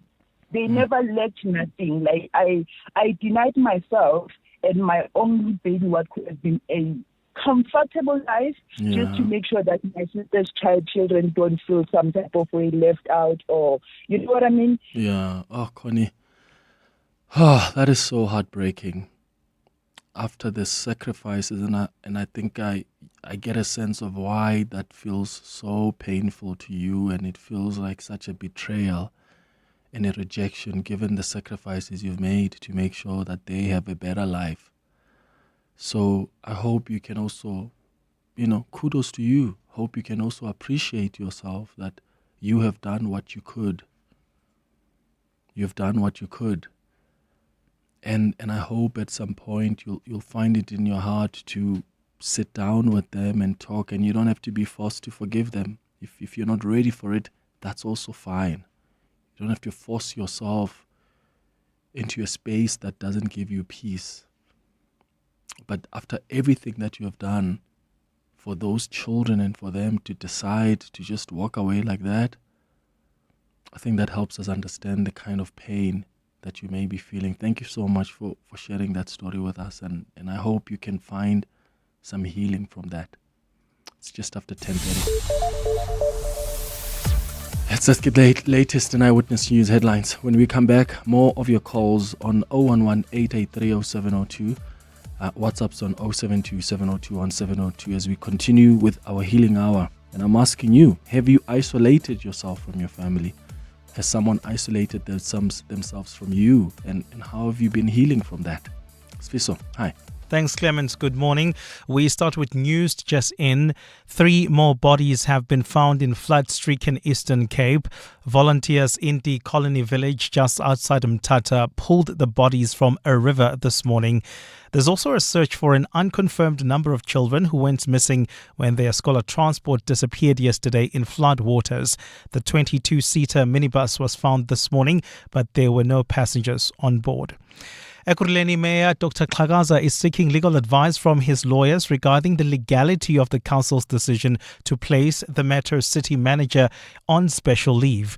The council met yesterday to discuss whether the decision to put her on special leave should be reversed. The city manager was granted special leave 2 weeks ago, with the Metro citing legislation that prohibits individuals over the age of 65 from occupying senior positions. And Elon Musk says he regrets some of the things things he said to US President Donald Trump recently after their recent public falling out. Musk has posted on his social media platform X saying he went too far with some of the things he said. The billionaire's expression of regret comes just days after Trump threatened him with serious consequences if he sought to punish Republicans who vote for a controversial spending bill. And those are the headlines. This EWN and more at 11 or as it happens. EWN Traffic.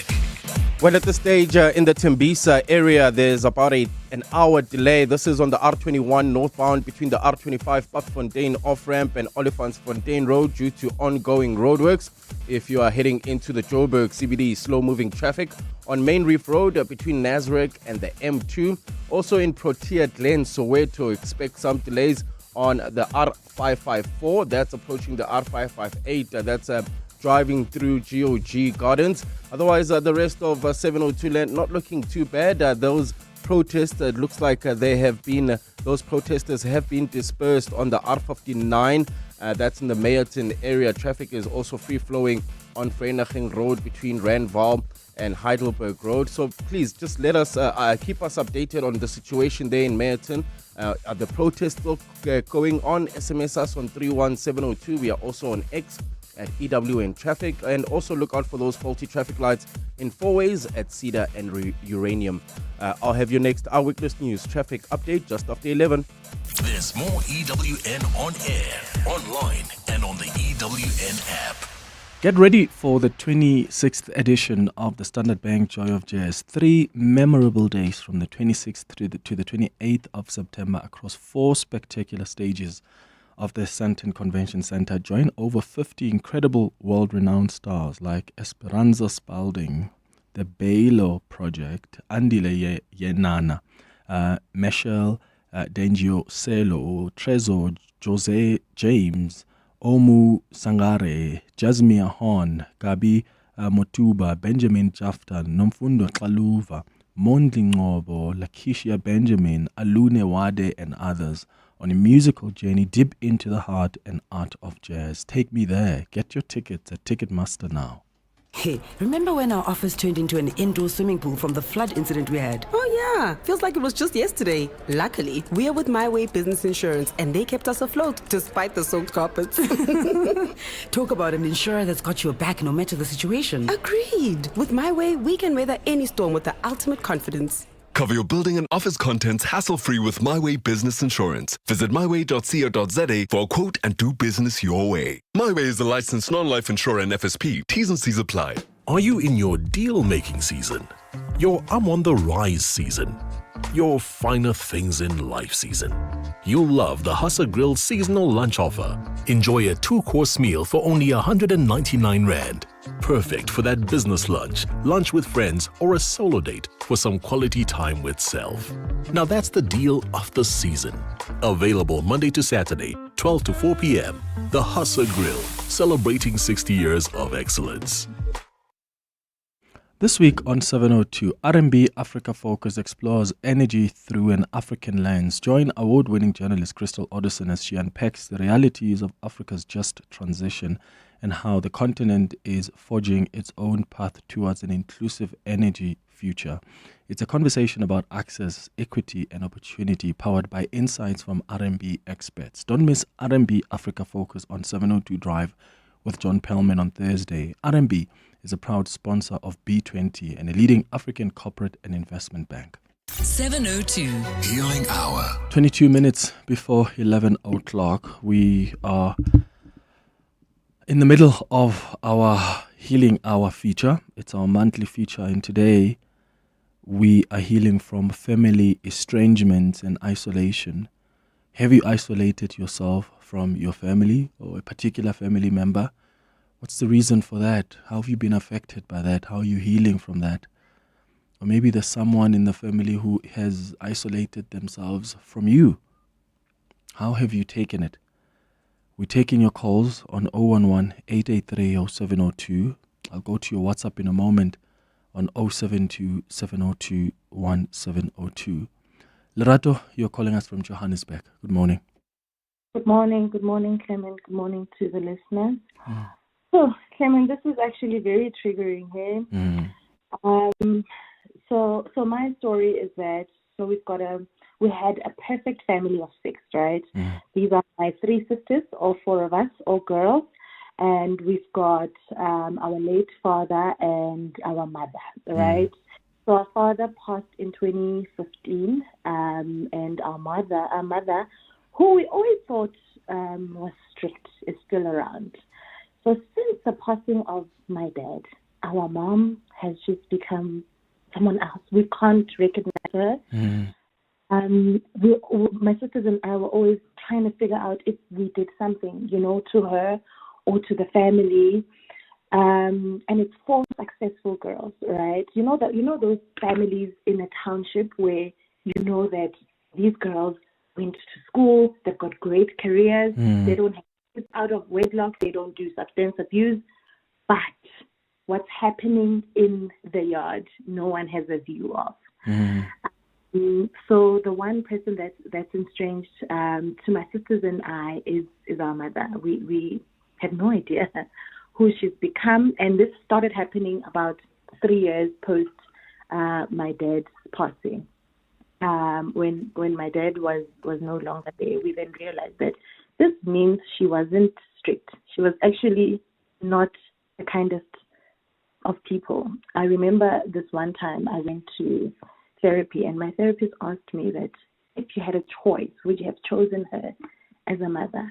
And I said I wouldn't have. I wouldn't have, because I feel like I know what love is from what my dad showed us, right? He left us with so much love that's what my sisters and I are holding on to. And I think what I want to do is just to share or just the typical characters, right, or personalities of who my mom is. She's the perfect mom to other people. She is the churchgoer, she's loved in the community. But she hates her kids. Like, we don't get it. When we go to church, they'll tell you things like, you need to respect your mom and dad. But we don't have that on our end, because we feel like she doesn't love us. What she does, Clement, I think that has touched us all with our sisters, is that she will make up stories about us, and she'll start believing them. So, for example, there was a time I went home. Out of nowhere, she starts just shouting at me. She says to me, "Yeah, you are just a mess of a child. You shouldn't be. This education that you have is driving you crazy. You shouldn't be where you are today. You should be smoking now." And I'm thinking, how does a mother say this to a child that did absolutely nothing? So there's a lot of things that have happened that have made us feel like we don't know who our mother is. Yeah, Lerato, that's so hectic, especially because your dad is also no more. So it's almost like, who do you talk to now in a situation like that? Is there an elder perhaps that can somehow intervene in that family? Lerato, I hope things will shape up. I really hope they'll shape up in the family. Thank you for sharing your story with us. Let's go to some WhatsApps on 072-702-1702. Hello, Clement. Cecilia speaking from Tembisa. Regarding a topic, Yanamhlanje, isolation, I'm actually a living testimony of that. I've isolated myself from my family. It's been, 3 years now, going on 4. And peace of mind in nayo. Ndine peace of mind, ndiphila one-man show. It's only me and my daughter. Because, I went through a lot. I've been through a lot because of them. And I decided, let me just cut these people off for his sake, a peace of mind. So I'll do anything to protect my mental health. Ndiphila nabantu bestrata and kumandi shem. Kumandi. So yeah, njalo. Good morning, Clement. My guy, I'm even ashamed to call that woman my mother. You know, that woman is so divisive. That woman is evil. That woman wants everyone in the family to kneel before her. I haven't seen or spoken to her in many years, and I wish for it to remain like that. I don't want her near my kids. And you know what she has done now? She has divided the family. The family has been divided for many years because of her. She's a crook, Clement. She's heartless. And now she has recruited my siblings into her shenanigans. I want nothing to do with that woman. I still talk to other family members, cousins, lebo auntie, lebo mamncane, lebo mamkhulu, but yena, I want nothing to do with her. In fact, I don't think that woman carried me for 9 months. She wants nothing to do with me. I want nothing to do with her. She wishes me evil. She wishes me to do not be nothing in life. And I want nothing to do with her, Clement. I hate that woman. Sure. Thank you. It's anonymous. Sure. Yeah, anonymous. I think we can almost hear, we can almost feel that hatred. Yeah. I'm sorry that that's a situation. I don't think there's anybody who just wants to have a relationship like that with their mother where they hate them and the mother hates them as well. And it doesn't look like there's even an interest to want to try and resolve and have someone intervene. So if it brings you peace, Anonymous, if you are at peace, then I suppose that's what matters. There are people who are sending messages on the WhatsApp line. Someone says, Clement, this topic is such a trigger. I'm more into friends than family. So there are people who have made family out of the people they've met outside of the family. I want to go through some of the emails that have come through and then back to your calls and WhatsApps. Someone says here, hi Clement, I'm a 50-year-old lady who hasn't had any contact with my mother or my son for 9 years now. I tried so hard, loved so much, did so much, but every time there was so much toxicity. My mom, my whole life, would always belittle me. My son unfortunately got influenced by a toxic ex, so both of them joined forces and I became the black sheep. Having contact would make me physically and mentally ill for weeks on end. I'm much healthier and better without having contact with them, even though it breaks my heart every day. Kind regards, Anonymous. Another one says, hi Clement, we're a big, close-knit family that does a lot of things together. Parties, celebrations, even funeral support. We're always there for each other. We have a brother that for some reason just doesn't blend in with the family. He will attend functions if and when it suits him, and where we always take it as a must attend, especially when planned way in advance. Even funerals, he will choose which to attend and which not, and that hurts us because every time we're together we miss his presence, and if we invited other people they would always ask, where is he? Because everyone is so used to us being together always. Many of us who took turns to visit him and speak to him about this issue, but he always claims that there's nothing wrong and downplays the situation, but can't give good reasons why he doesn't attend. We've reached a point where we have made peace with his behavior, but it hurts. If someone hurt him and he speaks out, we would at least know why he behaves like he does, and we would either try to correct or at least understand why he behaves like that. Thanks, Anonymous. It's 12 minutes before 11. 702 delivers on the matters that matter to you. Hi everybody, my name is Tsepo. I'm from Edenvale. To me, 702 is everything that one can ever dream about. It's home, it's dreams, it's aspiration, but mostly comfort. Thank you for sharing your thoughts. so we can deliver more on what matters to you. 702 listens. Let's walk the talk. News Justin, Pinky, a 60-year-old woman, slashed 870 Rand a month of her car insurance premium. That's right, Pinky switched to Outsurance and now saves a mind-blowing 870 Rand a month on a 2020 Kia Seltos 1.6.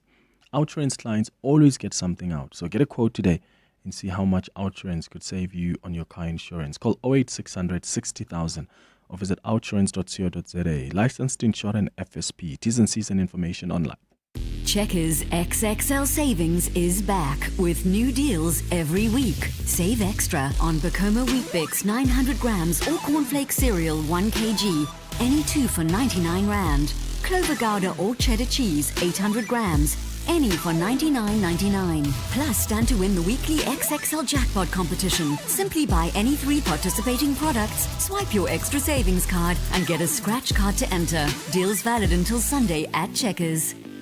Every small business owner knows that you gotta dream big to achieve bigger. And Nedbank Business Ignite on 702 understands that it takes guts and determination to show up for your customers and expand your business and your bottom line. That's why we're looking for all SMEs of Gauteng that dare to reinvent, expand, and shake things up. You could win 200,000 Rand in cash or 200,000 Rand in advertising package to help you chase your small business dream. So if you're a small business that dares to disrupt the industry, enter on igniteyourbusiness.co.za for Nedbank Business Ignite on 702. T's and C's apply. Nedbank, an authorized FSP and registered credit provider. 702 Healing Hour. 9 minutes before 11 o'clock. Let's go back to your WhatsApp voice notes. Hi, Clement, my brother, and the team behind you. Yo, what a topic, my brother. Yeah, mine is too much. You know, when I grew up, around 7 years, 8 years, every time when I do something wrong, my mother will shout at me and say, "You're useless." I was 7 years old. I grew up knowing that I'm useless. The year can begin and the year can end. She doesn't care about me. She won't even call me. She don't know even where I stay even now as I'm talking to you. Yeah, when it comes to family, yes, I got divorced to a woman I was married to since 2011. We divorced in 2021. And then they did not come in terms with the new partner I'm staying with. So I decided to distance myself from them. Family can be toxic. But the one for my mother, I chose to distance myself from her because everything that I'm doing every time, I thought that is because she said long ago that I'm useless. Sakile and Emelo. Clement, my elder brother, my goodness, this guy has done everything wrong. You know, he's taken my dad's cars and crushed them left, right, center. He's drunk his varsity manners without attending a single class. He's gone to my dad's property and started selling my dad's cows and so on. You know, he's literally the black sheep of the family. Now that we're not kids anymore, we call him out. We say, "Hey, this behavior has to stop." Just the other day, he told our tenants to pay him rent money directly to his account, and suffice to say, we haven't seen a single cent of that money. So we told him this has to stop. Yeah, Clement, we've never heard from this guy for the last, this was like 4 months ago. He's got 2 kids. We don't know if the kids are alive. We don't know if he's alive. We don't know if the wife is, just because we called him out on the bad things he's doing. In this case, Clement, I mean, it's sad to be strange, but hey. Yeah, so I went through a bit of a situation where towards the end of 2023, I lost my job and went through a very rough patch. And yeah, I was struggling financially for quite a while, actually until pretty much the end of last year. Only started getting my things together, but during that period of time I was just brokering and managing to get by, but at the same time I didn't really want to be around my family because I felt embarrassed and I felt ashamed because I couldn't pay for the things that they wanted to pay for. I couldn't do the things that they wanted to do, so I'd rather not say anything. I'd rather just pull myself away from that environment completely, so I wouldn't have to be put in a situation where I'd have to say, "Oh, I can't afford this, I can't afford that." So I removed myself completely, until my brother literally said to me one day, because we're actually very, very tight family, he said, listen, pull yourself together, you got a support structure here, and they're here for this sort of thing. And yeah, I kind of did, and I don't know if it's just things just happen for a reason. I don't know. I just sort of opening myself up back towards my family again, and then I started getting my financial situation back together, and now everything's kind of back to normal, how we used to be. But sometimes you just need someone to pull you aside and just give you a word or two. Yeah, sure. Yeah, some of these stories are really heartbreaking. Anonymous on the WhatsApp line says, Clement, mine is a bit of a strange one. I have struggled to fit in with my family or even friends. My mother sheltered us from the world and family. We participated on a very limited basis in the bigger family gatherings or setups. She never allowed us to visit any of them outside of the big family events. I participate in family gatherings now and then, and when they all share stories of the great times which I was never a part of, I always feel out of place. When I finished matric, I moved to another city, studied, worked, and lived my life, and never had much contact with extended family except my family. Now at my older age, my mom forces me to interact with these people when I feel estranged too. The isolation made me a loner, and my depression makes it worse because I struggle in social settings where family or otherwise. That's a message from Anonymous and Centurion. Another one says, Clement, I want to remain anonymous. Sometimes it's the person who isolates themselves. My brother lives 15 minutes away, but he doesn't even come and visit. I still haven't met my nephew. He clearly doesn't want anything to do with us. What we did to him, he will never know. What we did to him, we will never know. I've decided to give him the space, and I hope that one day he will come back to us. Clement, on the estrangement topic, I hope people who have got good, healthy, loving families realize how lucky they are. And also, it's hard to forgive. I listen to what people are saying. I can identify with a lot of it. Our family was broken up because of my mother. From a very young age, there were problems in the family for a lot of reasons. But as I pieced together her background as well, she came from a very, very poor and abusive background herself. We also need to realize, not everybody has got the strength to rise above their circumstances, and your circumstances shape you. So as much as we didn't have a loving relationship, as I grew older, I think I grew more understanding. It's still a process to forgive. It's not easy, but I think, there's that old truth of also try and walk in someone else's shoes. And it is very difficult. It is very difficult. Good morning, Clement. This is a very, very sensitive, topic. I'd like to remain anonymous for this one. I have a very difficult, estranged-ish, I think, relationship with my mom. This is just stemming from, number one, that she never raised me. And number two, I just always felt like she chose her life. She chose her husband, which is my stepdad, and the family.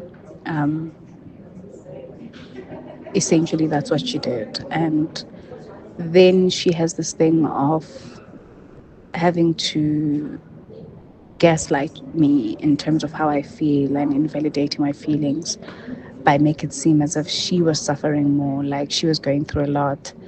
And I feel estranged from her. I feel like she doesn't understand me, she doesn't know me. And lastly, she butted in my relationship, and in a big, inappropriate way of having to call my partner, she actually stalked him and got his number from social media, and it was a hot mess. That's when I decided to draw the line.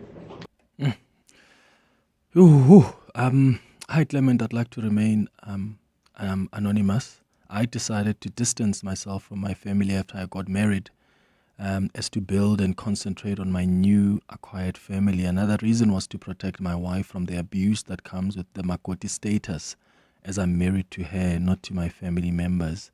Another one says, Clement, I'm currently on dialysis, which makes it difficult to talk. I'm divorced, male, 51 years old. I have 2 kids, a 21-year-old son and a 13-year-old daughter. My ex-wife passed on 10 April this year. My 21-year-old son is now taking it upon himself to keep my 13-year-old daughter away from me to honor his mother's wishes. The courts cannot assist me in getting custody of my child. My 13-year-old misses school and is currently in the care of her brother and my ex-wife's family from the USA. It's taken me 2 months of going to the police and courts and absolutely no favorable outcome. So the kid is estranged from her dad. It's really, really an awful feeling. Anonymous, sorry to hear that. I really hope that there can be some resolution to that. And thanks to all of you that have really been vulnerable enough to share your stories with us this morning on our Healing Hour. Dear Journal, trying to be an adult, day 3429. Just once, I wish instead of a compulsory stand-up, someone would send me a meeting request for a compulsory lie-down. No wonder everyone hates millennials. Hating the corporate 9 to 5? Get covered at pineapple.co.za. It's easy and like 19 Rand a day, so it's 100% the insurance for you. Underwritten by Old Mutual Alternative Risk Transfer Insurer Limited, a licensed non-life insurer and authorized FSP. Premiums are risk profile dependent. Make your dad's day the best ever this Father's Day with the perfect fragrance from Clicks. Whether he loves a bold classic or a fresh new scent, Clicks is just the pick to make him feel legendary. From the 12th until the 15th of June, save 30% on selected men's fine single fragrances, including Mont Black, Explorer EDT, Dunhill Desire Blue EDT, Jimmy Choo Man Intense EDT, Guess Umo EDT, and more. Visit Clicks, shop online or on the app. This is EWN. Good morning, I'm Sfiso Zulu. We start with news just in. 3 more bodies have been found in flood-stricken Eastern Cape. Volunteers in the colony village just outside Mthatha pulled the bodies from a river this morning. An empty 22-seater Scholar Transport minibus which was swept away by a torrent yesterday, was also found this morning. It's now confirmed that the vehicle was carrying 13 pupils, 2 other passengers and the driver. Mongezi Koko is in the colony and joins us now live. Mongezi, an unthinkable tragedy. What are you seeing there right now? Indeed, Sfiso, I am standing on a riverbank where the bodies of 2 children have been discovered. Now around me, parents and neighbors are scouring the area with their bare hands, crying as they lift out little jerseys, backpacks. All right, we seem to have lost our connection with Mongezi. We'll re-establish it as soon as it comes back, but it is the breaking story this hour where volunteers in the community of the colony in Mthatha have found 3 more bodies following flooding in the Eastern Cape. Meanwhile, motorists have been urged to avoid travelling this week in and out of the province as some parts are set to experience severe thunderstorms. Government spokesperson Kuselwa Ranki. We are also encouraging motorists to really delay their travel, especially if it is non-essential travel, as we are still trying to manage the situation across various areas. Let's return to our top story now. Mongezi Koko is in the colony where 3 more bodies were found this morning in the Eastern Cape. Mongezi, tell us more.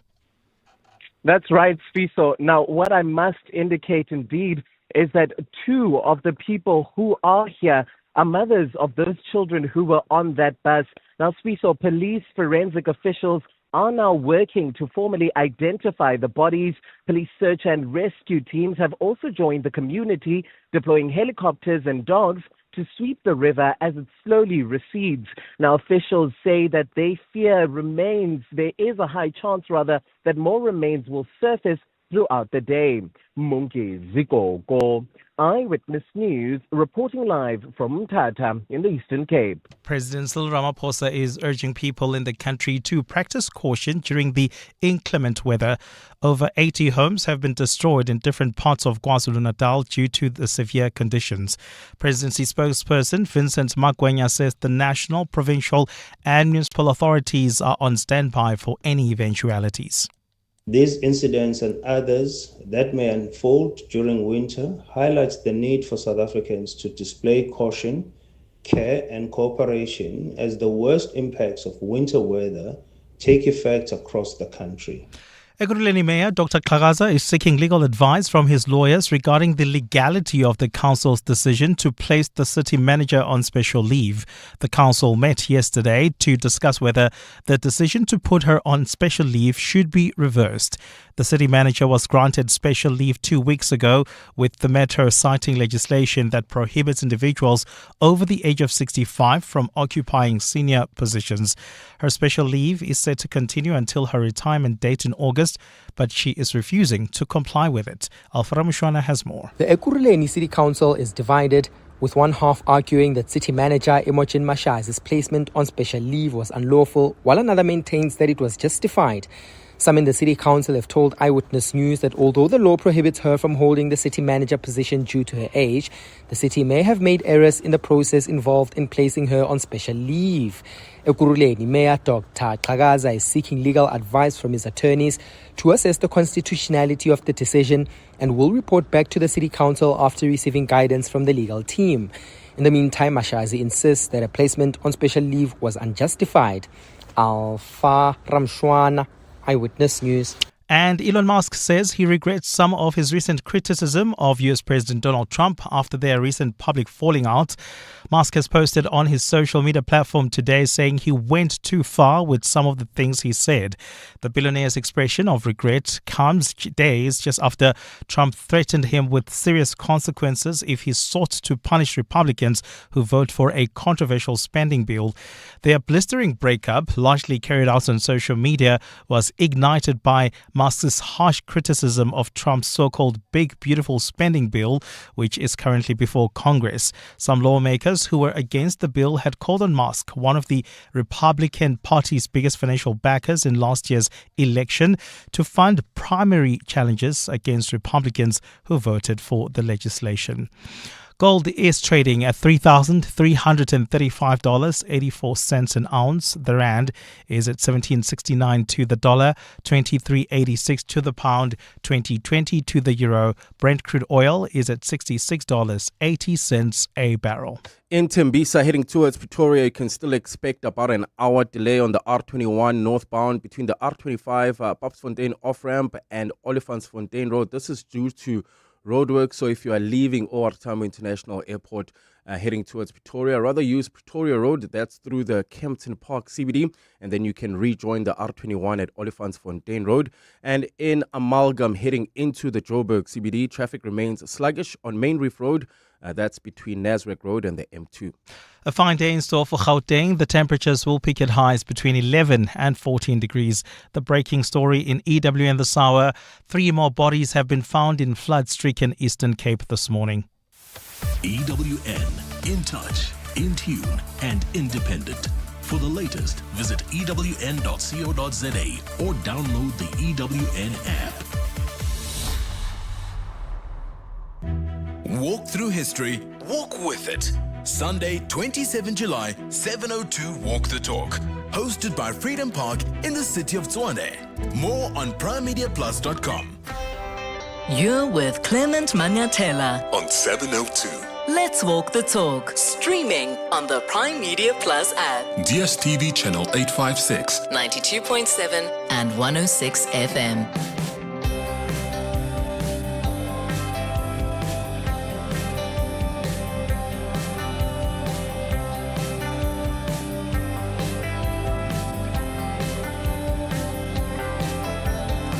It's 8 minutes after 11 o'clock. Dumelang, welcome. This is the third and final hour of the Clement Manyathela Show. Thank you for staying with us.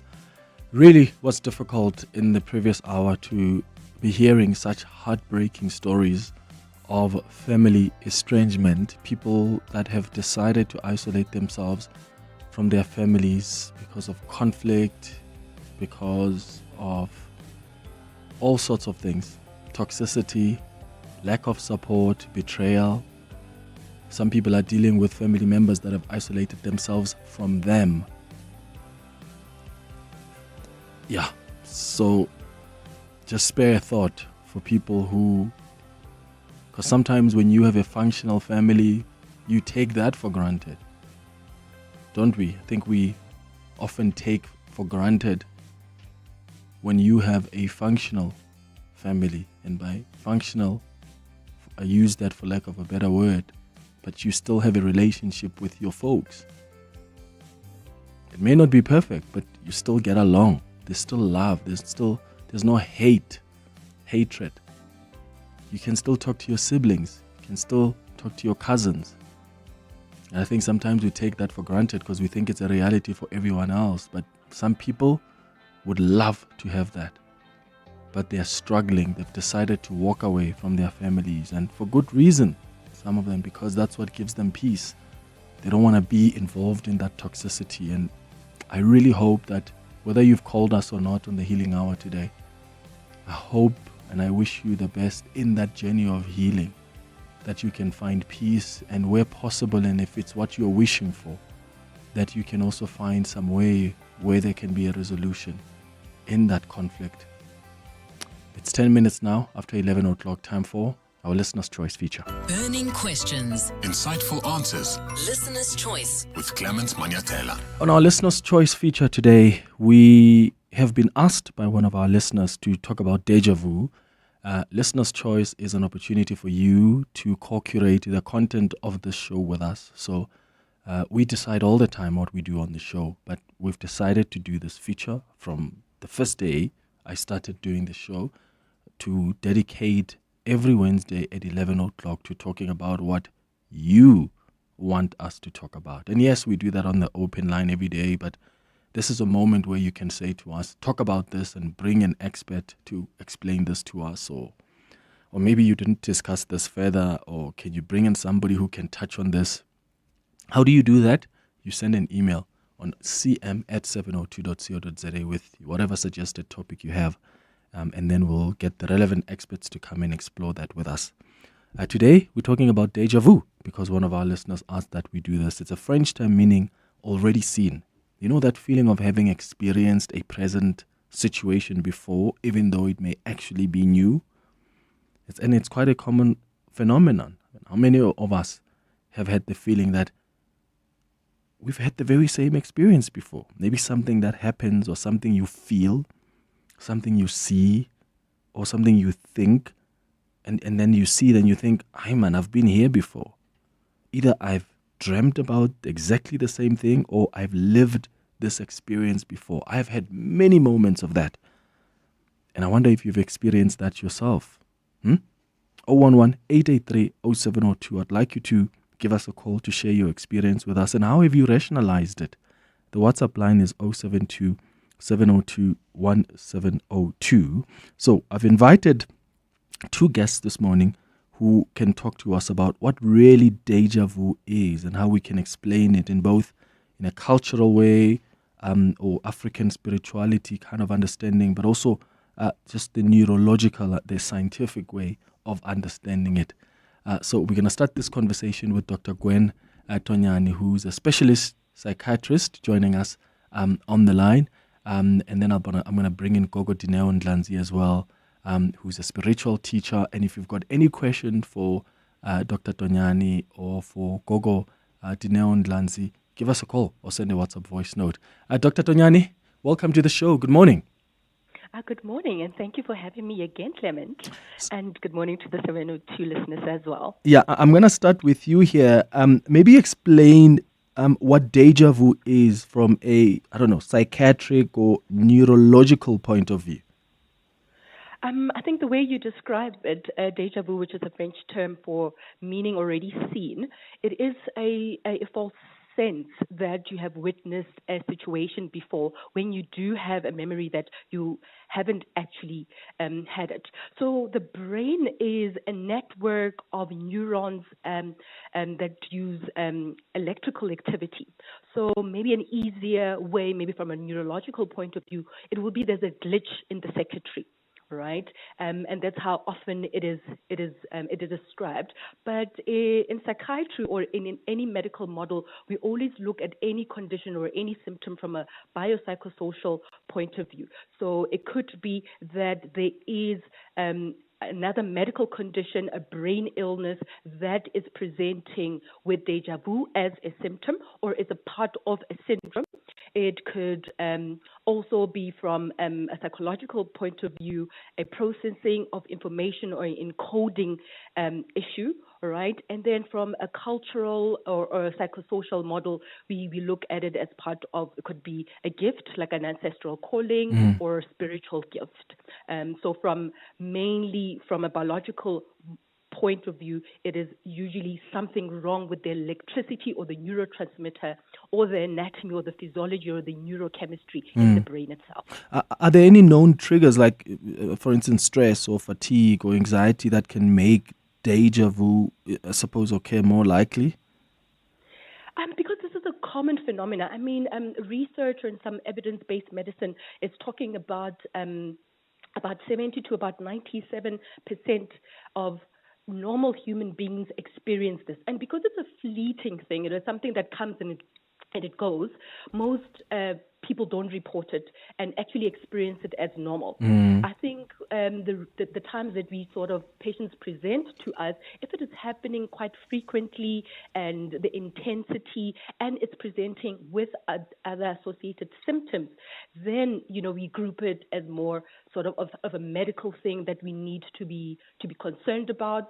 And because it can happen as a part of a medical condition, right? Yeah. So like I explained, the brain is all chemistry, it's all electrical activity. So think about it in this way. If there was a fire in the electric circuit, right? And I think that's what most people experience as epilepsy or know to be epilepsy, when we have bigger muscular groups involved, when there is this uncontrolled fire in the brain that then presents with, motor symptoms, usually affecting the big muscle groups where people have fits or convulsions, all right? Or they can have falls, loss of sphincter control. So that could be part of that, right? And it can also present with what we call an aura. So before you get those motor symptoms, you get deja vu and other associated symptoms that might suggest, I'm about to get this big fire in the brain. And that would be more of an electrical fire in the brain where you can't see anything, all right? But you can feel there's a smell, there's something that has gone untoward. Something with familiar. The chemistry itself. Yes. Oh, and it's so quick when it happens. And I wonder, at what point should we be concerned, Dr. Tonyani? Because I've had many moments where I feel that I'm like, hi, man. And then because it's so quick, there's not even enough time to just, record it or talk to someone about it, So when should we be concerned about how often then we experience deja vu? All right. So when it presents with, as part of a medical illness or a neurological disorder, for instance, things like stress, fatigue, using psychoactive substances, caffeine, temperature changes, high emotional states can trigger it, right? Because when it happens in natural settings, like you said, it comes and it goes. And usually sometimes there's no trigger because it just happens out of the blue. That's why you can't catch it, right? The times that we do worry, let's say, for instance, it presents with commonly what we call temporal lobe epilepsy. Now, with temporal lobe epilepsy, like you've been to the studio a couple of times, and suddenly, it feels like this is an unfamiliar, or you have been here before, and that presents with other symptoms, things like what you call dysmegalepsia, where you're seeing changes in objects, the sizes and the shapes, right? Then it's presenting with something else. When the deja vu then presents with other symptoms, what we call olfactory hallucinations, tactile hallucinations, all right, that could be part of the temporal lobe epilepsy itself, an aura, or a form of a psychotic illness such as schizophrenia, for instance. So olfactory hallucinations, what often happens with deja vu is that it'll present with a sense of a smell. It's usually something rotten or smell of blood or some untoward smell. Or tactile hallucinations, they'll experience certain bodily sensations. Then that's when you should worry when it happens in the context of that. All right. All right. Some people, maybe it might be disorientation. So if it presents with other symptoms, then you should seek medical help for it. All right. Dr. Tonyani, I'm going to park you. I'm going to go to Dr. Dineo Ndlanzi in a moment. But on the WhatsApp line, someone says, Clement, I felt this For example, I would meet someone for the first time and have a conversation, and then I would feel like I've had this conversation with this person before in the same place. So weird. Good morning, Clement. I didn't know that what deja vu means. However, thank you for that explanation. I've always been asking people, what does deja vu mean? However, let me say, it happens to me, especially since growing up, since young age, when I dream about a place I have never been. Within 2 months, I'll see myself in that many places. I've been to towns I've never been to while growing up. And then when it happens in real life, I will remember exactly, this is what I've been dreaming about. So I can have a dream where I cannot even explain what happened and then forget about it. In 2 weeks or 3 weeks or in a month's time when it happens, I remember this is what I was seeing in the dream. Wow, it's a deja vu. It happens to me in dreams. And then it will follow up again physically. Eden from Marshalltown. Hi, Clement. Oh my goodness. Ketani from Midrand. I wish I was here for this conversation. Work calls. I believe deja vu is your alternative self from an alternative universe who's lived that experience, and now you get the opportunity to remake that decision in this world. Especially when something feels like, oh, I've dreamt this before. No, you lived it before, somewhere else, another time, another place. And that's my story, and I'm sticking to it. Yeah. I used to think, did God maybe like erase or our creator, whatever you believe in, like erase our memories and like said, okay, now we pick up from, you're going to relive these experiences again, and then forgot to erase some of the memories with some of us. Yeah, but it's so fascinating trying to understand it. Gogo Dineo Ndlazi is a spiritual teacher joining us on the line. Togoza Gogo, John. Hey, Togoza, I'm cool. I like it when you call me doctor. I think you're prophesying something here, so I don't mind it. Every time I come on the show, you call me Dr. Kokotino Ndlazi. I receive. Receive. Keep prophecy. Yeah, I'm okay. So help us understand this from an African spiritual perspective. How do we understand deja vu? I think, one thing that people must know is that the brain operates from familiarity. So anything that feels unfamiliar can sometimes, induce an emotion of fear, even though there's no danger that is involved, such as deja vu, because it's not familiar. But what the deja vu is an experience that actually returns you to memories that you have locked outside of yourself. So in spirituality, when we're having deja vus, it's either a sign of a spiritual awakening, a confirmation of something, or a soul's communication. Because we believe that not everybody's a new soul. Some of us are returning souls. So when people say, I've got an ancestral calling, you've got a soul calling. The calling of your ancestors sometimes is slightly different from the soul's calling. So when you're having deja vu, is your soul remembering? Is your soul recalling experiences before this current lifetime, experiences of your ancestors, experiences of other experiences that have come to actually help and aid the soul in its soul's mission. So deja vu is not supposed to be really scary, but because it's unfamiliar, so the body will respond to things that are unfamiliar, as an emotion of fear or anxiety, for example. But because it's also short and brief, so it happens so suddenly, and we are used to something. In order for something to make sense, it must actually give us an explanation. But deja vu doesn't. It's like, I've seen this before, and then it goes, right? And then you go back to your normal senses. So then it leaves you hanging with that, but what could this be? Because I didn't learn it in a classroom. I didn't learn it at home. Because remember, our upbringing does not really nurture the soul and spiritual body. We nurture the emotional body, we nurture the mental body, we nurture the physical body, but we don't nurture the spiritual and soul body because we believe those exist outside of us. So when we're looking for divinity, we source it out outside of us.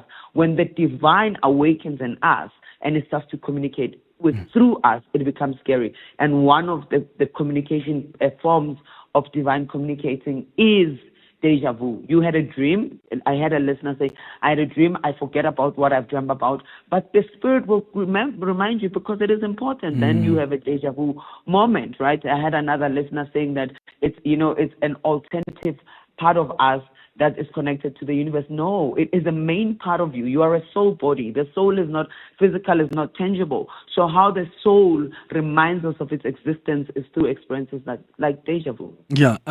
What's your advice for people who actually want to have some explanation? And I don't know if it's even possible to, remember or record them, because, as you said, it happens so quickly that there's no time to even rationalize it. It happens and you recognize that I've been here, or I've thought about this before, I've been part of this experience. And then you go on with whatever conversation you were having. So for people who say, but I want to understand that more, like, would you advise they consult a traditional healer? What to do?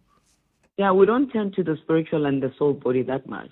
So when you do regular spiritual checkups, like a consultation, but ritual as well, when you do rituals, when you get these experiences, you can actually acknowledge them, because it's a muscle. If you don't exercise it, it will not grow. When you say like, oh, I've seen this before, and then you go and like, what are you trying to tell me? What is spirit trying to communicate with me? Why am I seeing this again? It's trying to communicate with you, because part of you returning, it has to do with what happened then with that green board that you're watching right now that feels such a strong feeling. And it's not to be scared of it, right? It's to also look what else is happening around you besides just déjà vu, so that you can be able to rule out if, we are on the verge of a psychotic, clinical psychotic collapse here that's happening. I was diagnosed with temporal lobe epilepsy years ago in 1999, but I was going through an awakening. So, there's a thin line between the nervous system and the soul body, because they operate in similar ways.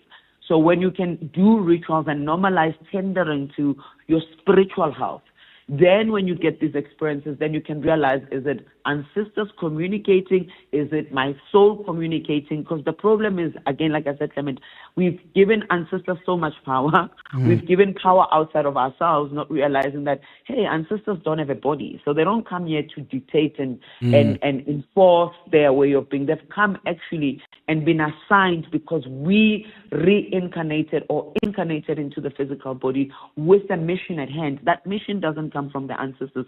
It comes from source, which so that comes because they said, hey, there's a mission on earth. So when you come here, there's certain things that you must not come with, so you can still have a human experience, right?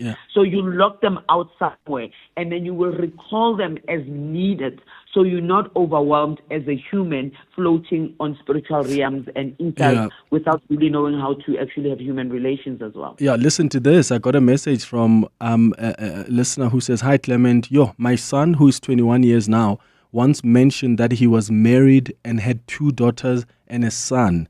He was about 2 years old at the time when he told me this, and he told me not to mention this to anyone. He said he died when he was 50 and they lived in KwaZulu-Natal. That's Buntle in Kempton Park. Nare, you're calling us from Blegori. You've got a question. Hi. Hi, Clement. Sure. Go, I'm good, man. Go ahead. Okay. Yes, this thing as well is like reading as well. I don't know. I had this thing when I was young. Maybe I was 12. I had this cousin. He had a book, like an encyclopedia, Mm-hmm. When I read about America, I read about the Pilgrims, the Puritans, and all the Plymouth colony and Massachusetts, Rhode Island, Maryland, all those places. I felt like I once lived in America. I had that connection. I don't know, that strong feeling. I mean, even after that, when I get older, I started to listen to American music, songs like Raining Nights in Georgia. I felt like actually I know Georgia. As if I lived there in Georgia, I lived in Savannah, and I end up, become obsessed with America. And I almost know, places of many places there I could meet in Americans could say to me, you sound like someone who lived in America, because, I end up a lot about America. That's amazing, Nare. Yeah. Dr. Tonyani, from a neurological perspective, what's that explanation when someone feels like, I feel like I've been to those places? Look, it is, like I think Gogoma, my other colleague mentioned, it is a symptom of familiarity, right? From a psychological point of view, or we lay our memories or our first emotional experiences when we don't even have the words for it. So sometimes it could be just an encoding and retrieving of memories, or something that you've heard, something that you've seen, like he explained now, that there was somebody in the family. So it could be, no matter how the brain sort of encoded that information and processed that as a memory, so an input, and then equal that to a memory. There's also I think my other colleague mentioned it, what we call in psychology dual consciousness, where sometimes déjà vu, we believe that it could be a transition between your consciousness and things that are happening in your subconscious. Especially if you're anxious, you can have dissociative states that can present like déjà vu, for instance. Yes. Gogo Ndlanzi, your explanation there on that? Yeah, so the thing is that people must understand that when you have déjà vu, the minute you start become obsessive about it, it's no longer déjà vu. And this is where people can distinguish between being on the brink of a psychotic fallout or psychotic illness coming through and a spiritual awakening presenting itself. So if you say, I have a strong feeling I've lived in America, you're not going to now turn your whole house into an American house, want to speak American that you can't speak. So when you start seeing the behaviors change to emulate that strong feeling that came, then that's quite problematic. Because with déjà vu, it comes and goes, and then you've got many different experiences as collecting the different puzzles of the past memory that you've had before you've come into this memory to help you, as I said, with why you've come again. It also comes quite suddenly and briefly. And I think what bothers people is because it's so sudden, it's so briefly, and they want more because they want to hold on to it. Remember, in spirituality is not about attachment, but connection. So you are still connected to that memory. And when you do the things that you need to do, like your rituals and your spiritual health being taken care of, you will be able to access the memory more, not only through déjà vu. It's also sometimes feels like a feeling of I'm disorientated because you literally for a split second taken into that lifetime while you are consciously in this lifetime. And this is where sometimes science might look at it as a psychoticness issue, whereas it's still a spiritual issue. Like I said, if somebody's behavior transforms completely and they start to become obsessive about it, then it's not an issue of somebody having a spiritual awakening or somebody having to have had a spiritual calling. We could be looking at a psychological issue here. Amazing. Let me wrap up with this message from Samu, who says, Clement, I strongly believe in reincarnation. So déjà vu, an inexplicable certainty or this familiarity we have when we meet a stranger is us remembering a past life experience. We are forever interconnected to the different planes, humankind, and our experiences because our souls live forever. That's Samu there in Morningside. Dr. Gwen Tonyani, specialist psychiatrist, and Gogo Dineo Ndlanzi, who's a spiritual teacher. Thanks to both of you for helping us understand really what déjà vu is all about. It's 11:32. Maki has the latest in Eyewitness News headlines. Hi. Thanks, Clement. Good morning. We begin in the flood-stricken Eastern Cape, where provincial search and rescue teams have joined the community, deploying helicopters and dogs to sweep the river as it slowly recedes. Volunteers in Colony Village, just outside Mthatha, pulled 3 bodies from a river this morning. An empty 22-seater Scholar Transport minibus that was swept away by a torrent yesterday was also found this morning. We move to the courts, where the murder case of Clement Manyathela has been postponed to next week for the state to gather more information to oppose bail application. Mnisi, the man accused of murdering the 14-year-old, appeared before the Roodepoort Magistrates Court today. Force's mutilated body was discovered in an open veld near her home a day after she was reported missing. And Ekurhuleni Mayor Dr. Xhakaza is seeking legal advice from his lawyers regarding the legality of the council's decision to place the city manager on special leave. The council met yesterday to discuss whether the decision to put her on special leave should be reversed. The city manager was granted special leave 2 weeks ago with the Metro citing legislation that prohibits individuals over the age of 65 from occupying senior positions. Those are the headlines. This Eyewitness News and more at midday or as it happens. EWN Traffic. Well, in Tembisa, heading towards Pretoria, you can still expect about an hour delay on the R21 northbound between the R25 Papsfontein Road off-ramp and Olifantsfontein Road. That's due to ongoing roadwork. So at this stage, if you're leaving OR Tambo International Airport, rather use Pretoria Road, that's through Kempton Park CBD, and then rejoin the R21 at Olifantsfontein Road. In Amalgam, heading into the Joburg CBD, traffic sluggish on Main Reef Road. That's between Nasrec Road and the M2. Look out for those faulty traffic lights in Edenvale, Modderfontein Road and Van Riebeek. There's also faulty traffic lights in Midrand at Old Pretoria Road and Olifantsfontein Road, as well as in Alex at Far East Bank and Marlborough Drive. If you come across any other traffic issues, please SMS us on 31702. We are also on X at EWN Traffic. There's more EWN on air, online, and on the EWN app. The Sharing Space On the Clement Manyathela Show. 702. 25 minutes before 12 o'clock, time for the Sharing Space, where we share everything really about what happened at work, what happened at home, in your family, when you're on a trip, whatever it is, you can share it with us. You can send an email on cm@702.co.za. I've got a story that, it's not a story, but it's something that's happened that is being shared with us. So I'm going to read the email, and you know the drill. If they're asking for advice, please be kind enough to advise. If you want to share your own experience of something similar that's happened to you, you're welcome to do that as well. So here we go. Greetings, Clement and the listeners. My wife and I have been married for 7 years. She was my girlfriend for 3 years before we got married.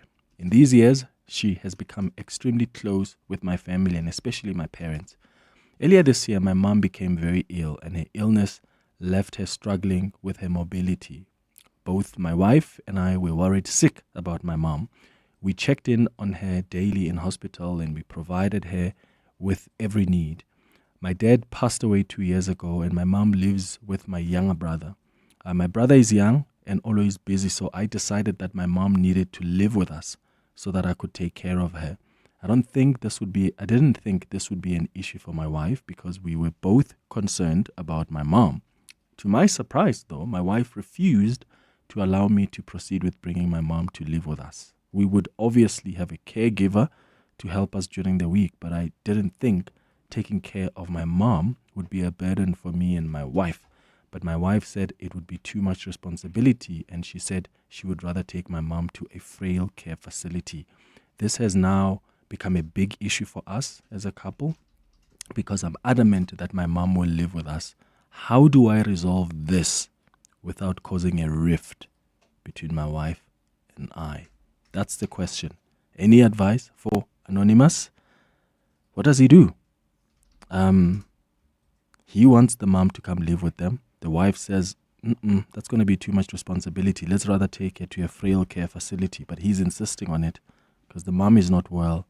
The dad passed away a couple of years ago. Younger brother is too busy to take care of the mom. Have you ever been in that situation before? How did you resolve it? And what's your advice for Anonymous? 011-883-0702. Give me a call or send a WhatsApp on 072-702-1702. It's 23 before 12. John Perlman. Weekday afternoons, 3 to 6. The problem of ghost workers. It is very firmly in the spotlight at the moment. Hasmukh is contacting us from Mondior and is trying to apply his mind to the problem and ask this question. So, who are they going to call for finding these ghost employees? And he has a suggestion. Thank you, Hasmukh. That's not our idea. That was his suggestion. Ghostbusters. Got to find them. A lighter look at a rather more serious problem, which we need on a daily basis. John Perlman. 3 to 6 on 702. At Bright, we don't just provide business insurance. We insure your business's future success. Because your business is so much more than desks and computers and equipment, which is why we use our specialist expertise to tailor solutions for each client differently to ensure what's really important. So insure your businesses. Financial security. With Bright today, contact your broker or go to brightinsure.co.za to find out more. Bright. Approach risk with purpose. Bright is a licensed insurer and authorized FSP. Hi, I'm Lewis Hamilton. Victory demands everything, but the journey is never solo. My team carves the way, data and innovation are my compass. This is how today's champions are made. Drive your success and trade like a champion. CFI, a global leading broker now in South Africa.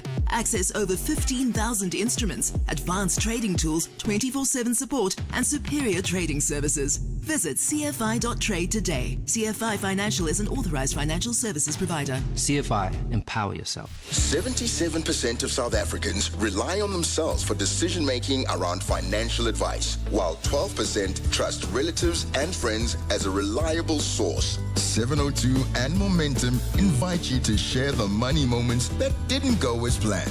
Because every financial misstep has something to teach us. And now, it could also reward you. Hit primemediaplus.com and tell us about the time you followed financial advice that backfired because it didn't quite fit your unique context. You could win 10,000 Rand in cash thanks to Momentum. This week, tune into 702 Breakfast with Bongani Bingwa, weekdays from 6 a.m. because we could be calling you to share your story. Turn your financial regret into something greater. Turn it into reward. T's and C's and more at primemediaplus.com.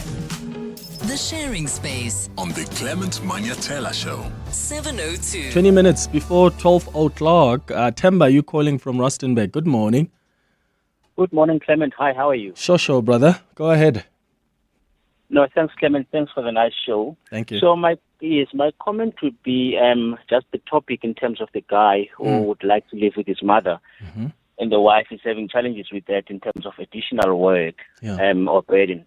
So my suggestion is that if he can afford a helper that will come in and assist, then I think that would be a solution. He's already suggested that, Temba. He says we would obviously have a caregiver to help us during the week. Yeah, but the wife clearly feels like that's still going to be work for her.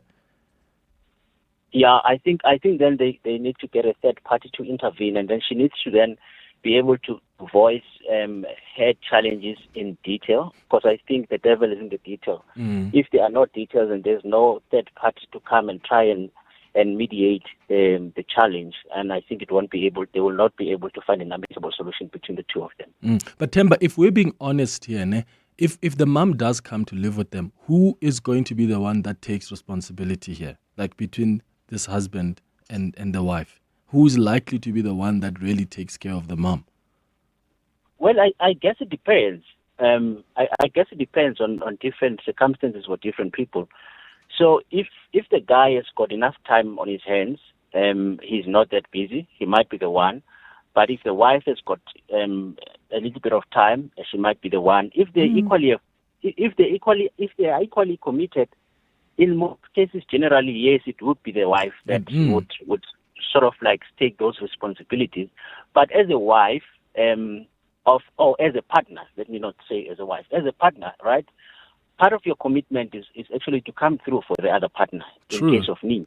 Yes. Yeah, no, that's true. So that's true. I agree with you, and there needs to be a balance there. But if we're being honest, in many traditional homes, the wife would be the one that takes care of the mother. And if the wife is already overwhelmed, she must be honest enough to say, hey, I don't think I'll be able to do this. And look, I grew up in a household where we stayed with our grandmother. And in the Pedi culture, the last son, the youngest son, is the one who must take their mother wherever they go. So my dad was the last born son, so to speak. So he brought his mother, my grandmother, our lovely grandmother, to be with us. So my mom was taking care of my grandmother. And yes, of course, my dad is there in the house. You know, he's the father, he's the head of the house. But my mom is the one who, if my grandmother doesn't eat specific things, my mom must cook several meals for all of us. So I see that there is an extra layer of responsibility on the wives, on the mothers. So I think it's only fair for them to have a say, because they're not saying, no, we don't care about the mom. They're saying, let's explore other options. How about a frail care facility? Or maybe how about 2 helpers? Or let's explore. I don't think it must just be so obvious, unless, of course, this is something that the wife knew what she was agreeing to from the onset. But Temba, I hear you there. Thank you for your call, brother. Shiva, you are in Durban. What do you think? Yeah, I think if the husband says that we will provide the required help and look after the mom, and even after all these things, if the wife says no, it's very simple. Leave the wife. Leave the wife? Absolutely. she's just no. I think it's quite simple because I'm saying to my wife, I will provide you all the required help. My mom can stay with me, and if my wife says sorry, not acceptable, then I'll say bye bye to her. Okay. Okay, Shiva in Durban, thank you for your call. Okay, leave your mom and leave your wife and be with your mom. That's what Shiva says there in Durban. I don't know if that works. I think I agree with Temba that bring a third party. Let's rather have someone who somehow comes and bring the two parties together to help them, with moving forward. But guys, for instance, I love my own space.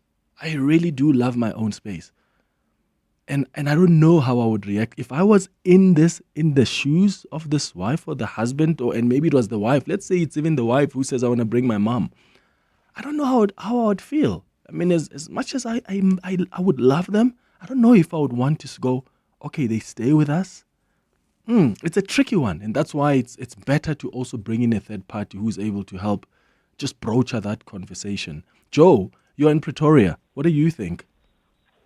Thank you, Clement. Good day. Sure. Clement, I think this situation is a very difficult situation, it's true.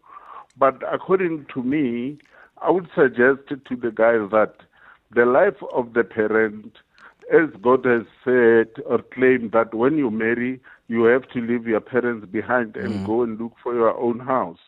So I would suggest to the guy that at this present situation, if he brings in the mom to his family, it's gonna really give a problem because now it is an extra job to the wife. Because remember, grown-up people, they have a lot. I have that experience from my mother, and we decided that no, I cannot go through with you to my family. She could not also stay with my sister because there is a time she becomes disaffected. She cannot control herself. But the best way for the guy to contain the family forever because the life of the mom is about to end. Let he agree that let's take the mom to the health people and then we'll pay with her pension and we'll keep on checking her. That's the only way. Okay, so frail facility then. Yeah, that's also tricky. Honestly, I don't know if I would be comfortable with my mom, also going to a place like that because that gets really lonely. She's old, she's frail, she doesn't really know a lot of people there. But also sometimes there's just no other choice. So it really is a tricky one. It really is a tricky one. Refilwe, you are in Cape Town. Hi. Yes, hi, Clement. Sure. I just wanted to say that we need to look into the history of this mother-in-law and the daughter-in-law. It's very nice for people to say, yeah, you must help out now. But what happened in the past between the two people? Look, it's not easy to open up your heart all of a sudden to someone who was maybe horrible to you in the past, and now that they're frail, you are the same person that's expected to take care of her. It's not easy. It takes a lot of therapy and a lot of work to forgive that person. Personally, like for me, I know if I had a mother-in-law that treated me badly, and then when she's frail, all of a sudden I'm supposed to care for her, it wouldn't be easy for me. I don't think I would agree. Yeah.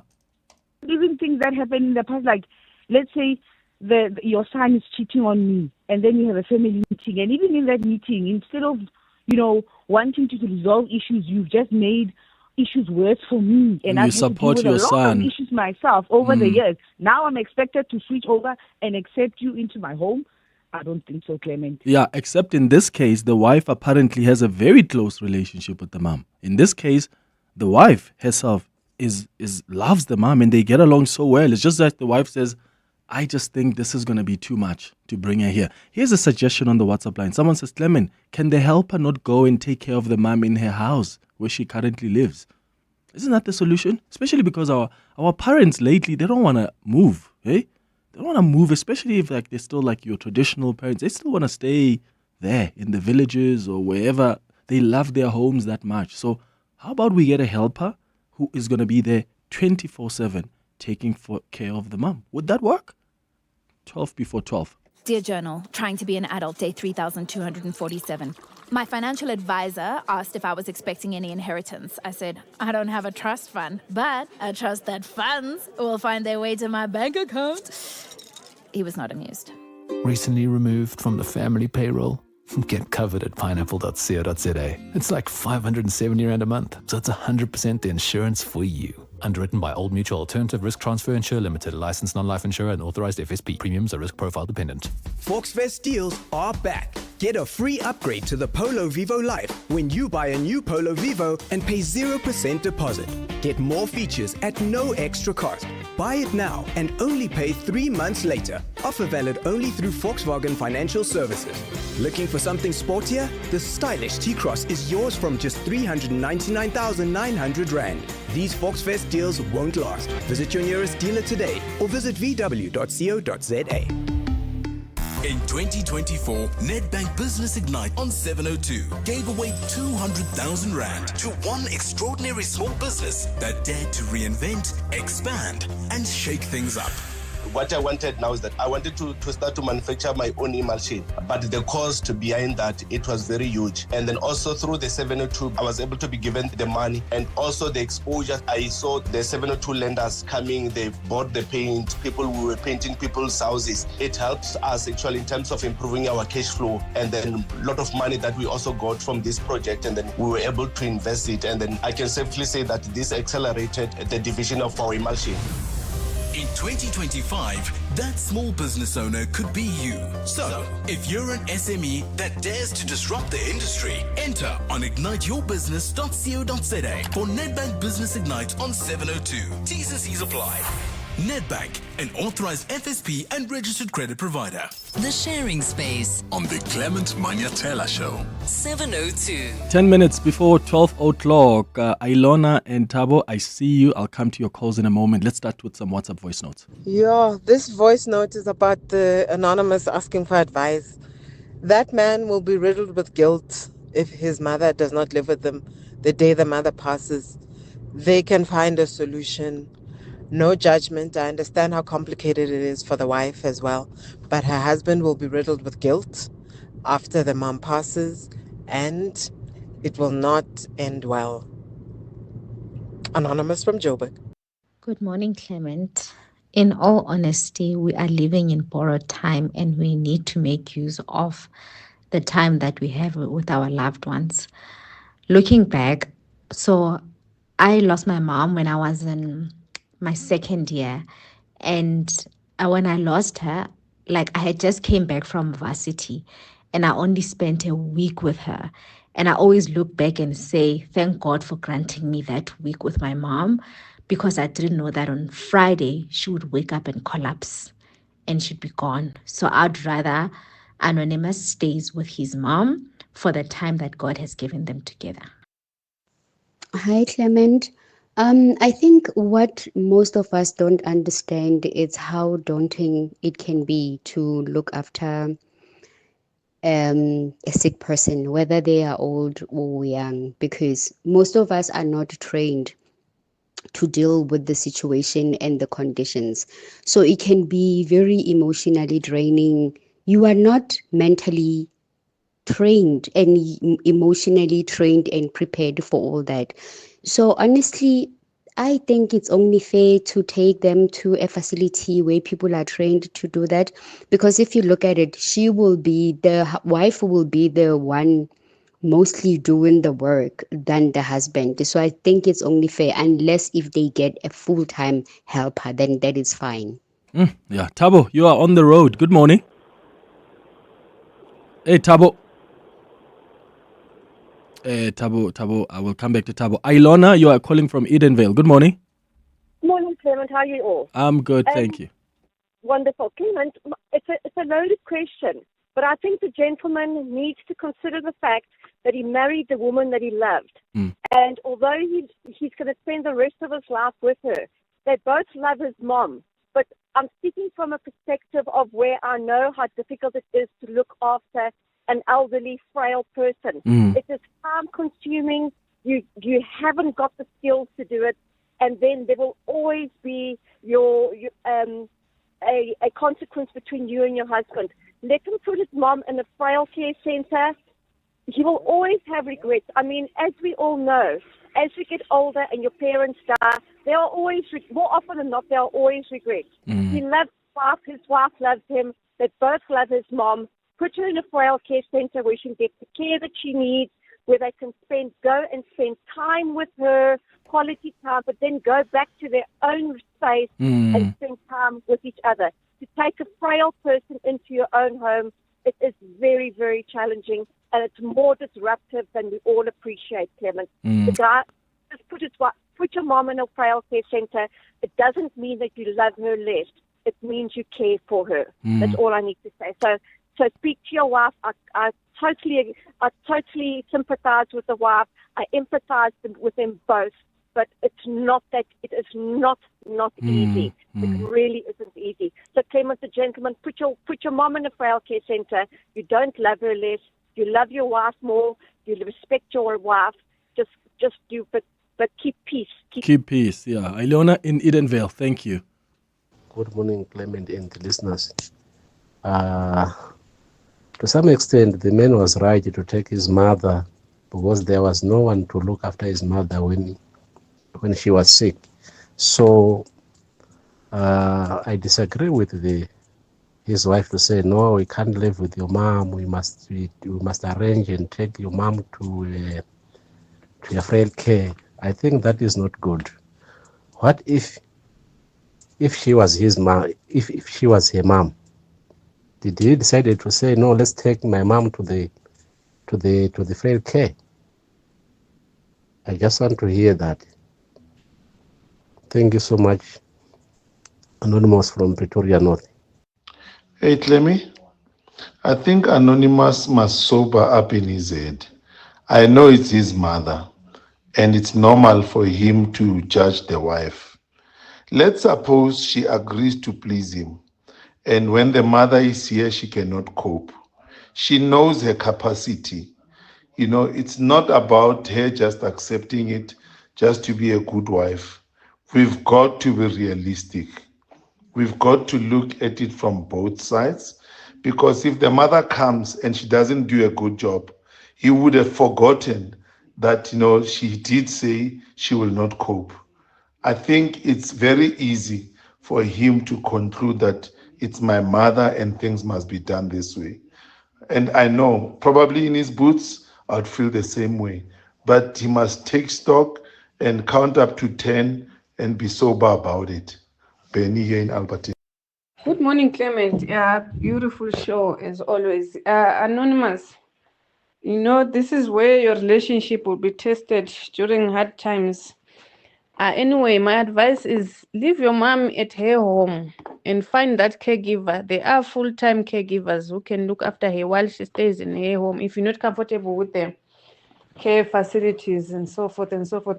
And this notion that your other brother is too busy to look after your mom is too busy, let him stay with the mom and the full-time caregiver at your mom's house. I think that would be better than taking it to a facility. As for the wife, yeah, thanks, bye. Clement, how are you? No, fine, man. Clement, listen, man. I also find myself in this particular challenge, and I concur with the caller who said that the guy must just get a helper. Let the guy get the helper to take care of the mother. Otherwise, lenyalo le a fela ntate. Thank you. It all starts with FNB Private. With secure, easy payments for a hassle-free overseas holiday. Tap, swipe, or go digital with your FNB Visa cards. Earn rewards when using your FNB credit card or global account debit and virtual card. You can even fund your global account on the FNB app while traveling. Make the most of every moment. Unlock invaluable with FNB Private. Help changes everything. FNB, a division of First Rand Bank Limited, an authorized FSP and credit provider. TCs earn rules and limits apply. It's a tough day for Mark. Tight deadlines and challenges everywhere. But Mark can rest easy, because when he bought his Hino 700 2845 truck tractor, he received a complimentary service plan covering up to 210,000 kilometers for short haul and up to 280,000 kilometers for long haul. Nice one, Mark. Visit your dealer today to find out more about this limited time offer. Hino, all the way. T's and C's apply. Coming up On the Midday Report. with Mandy Wiener. Coming up next, Mandy Wiener on the Midday Report. How are you doing, Mandy? Hey, Clement, What's good, popping thanks. today? Well, cricket. I mean, that's all we, It's a big one. interested in. Mhm. So we'll go to Lords and speak to Derek Albert, who's there, and get an update. They were early days, but we're looking okay. The latest from the Eastern Cape, where several people have died, many of them children, as floods and snow hit the province. We'll speak to our reporter there. Mavuso Msimang will be joining us on the president's appointment of an eminent persons group to guide a national dialogue. And we're almost on the 1-year anniversary of the GNU. How do you think it's done? How much time do you have? 2 seconds? That's not enough time. That's what's coming up on the Midday Report with Mandy Wiener. Thank you for listening to the Wednesday edition of the Clement Manyathela Show. Let's chat again tomorrow between 9 and 12. Have a beautiful day, my friends. Bye-bye. This is EWN. Good afternoon, I'm Maki Malapo. We begin in the flood-stricken Eastern Cape, where as search operations continue, EMS officials have recovered an unconfirmed number of bodies from the